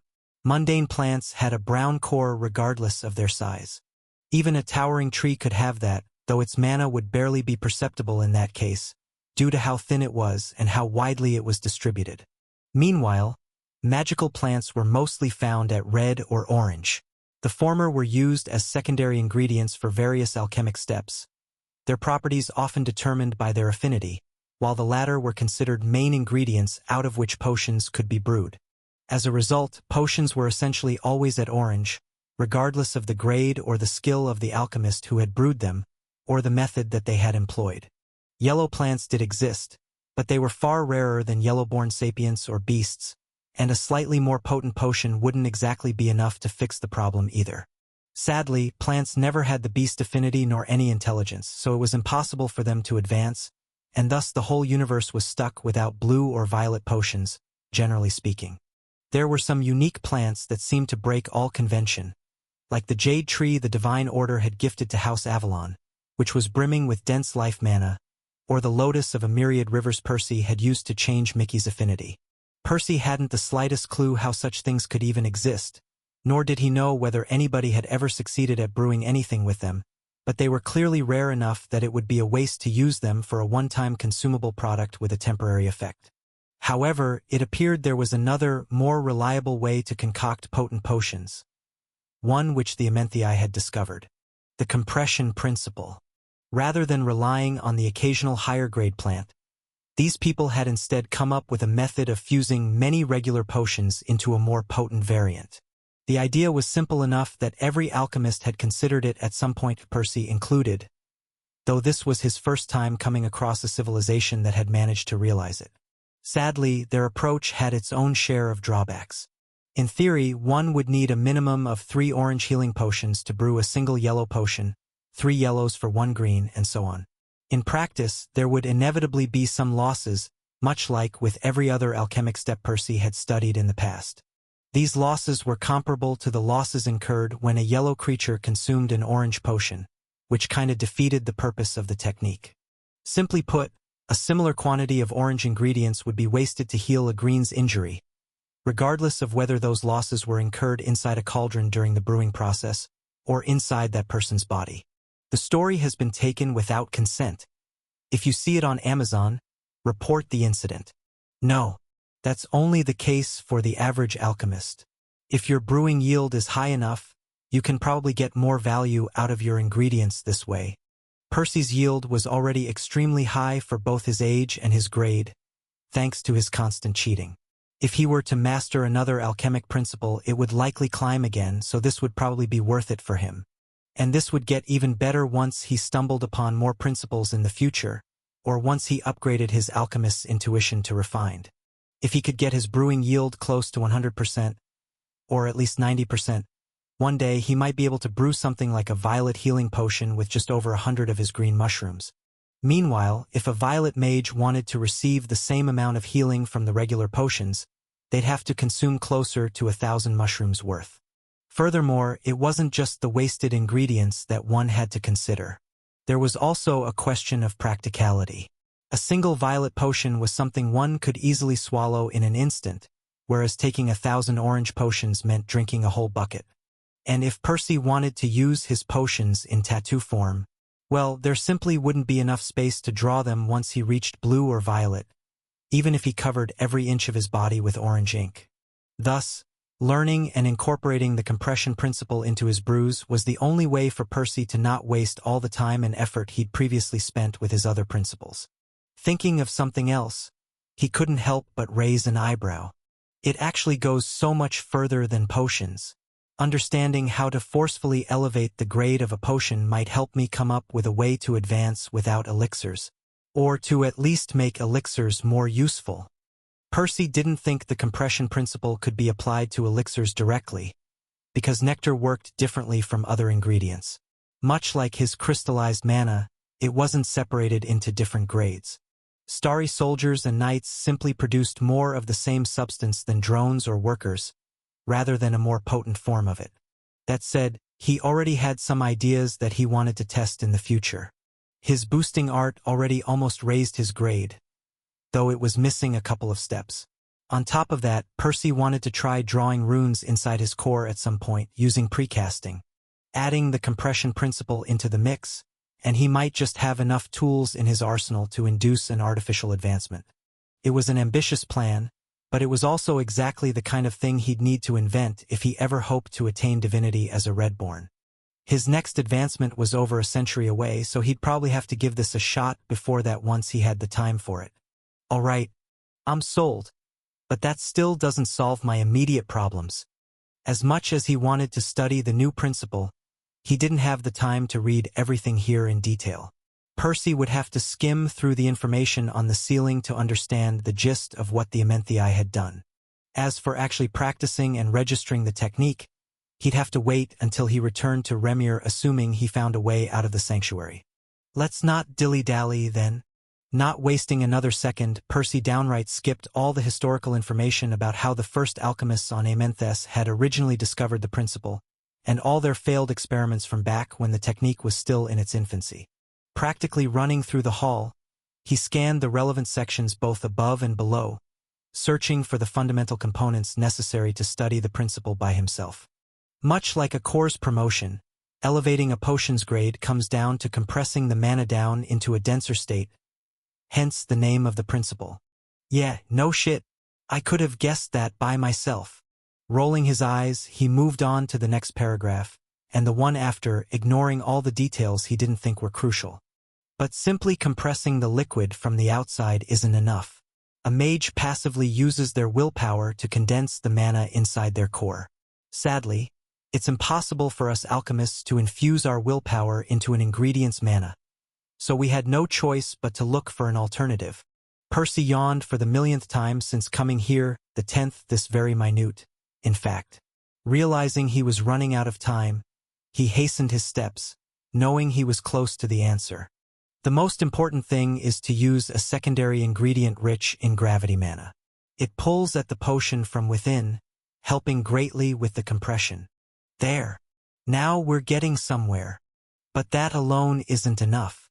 External pressure is needed as well, and the two sources have to be applied in a very specific manner. One must press down on the liquid rhythmically, catalyzing the gravity mana within the secondary ingredient. Each potion requires a different compression amplitude and frequency, which can only be discovered through trial and effort. Percy would have loved to continue, but keeping his eyes open was already a monumental task, and he still had a whole pyramid to traverse. Anyway, this should be enough. A secondary ingredient rich in gravity mana, varying the external pressure to find the right frequency. Shouldn't be too hard. Shrugging, he sprinted toward the exit in the opposite side of the room from where he'd entered. Next, he climbed a few stairs to another hall right above the previous one. It looked more or less the same too, though it was slightly smaller, likely because it was higher up in the pyramid. More importantly, it was also set up like a library, though its contents seemed quite different from earlier,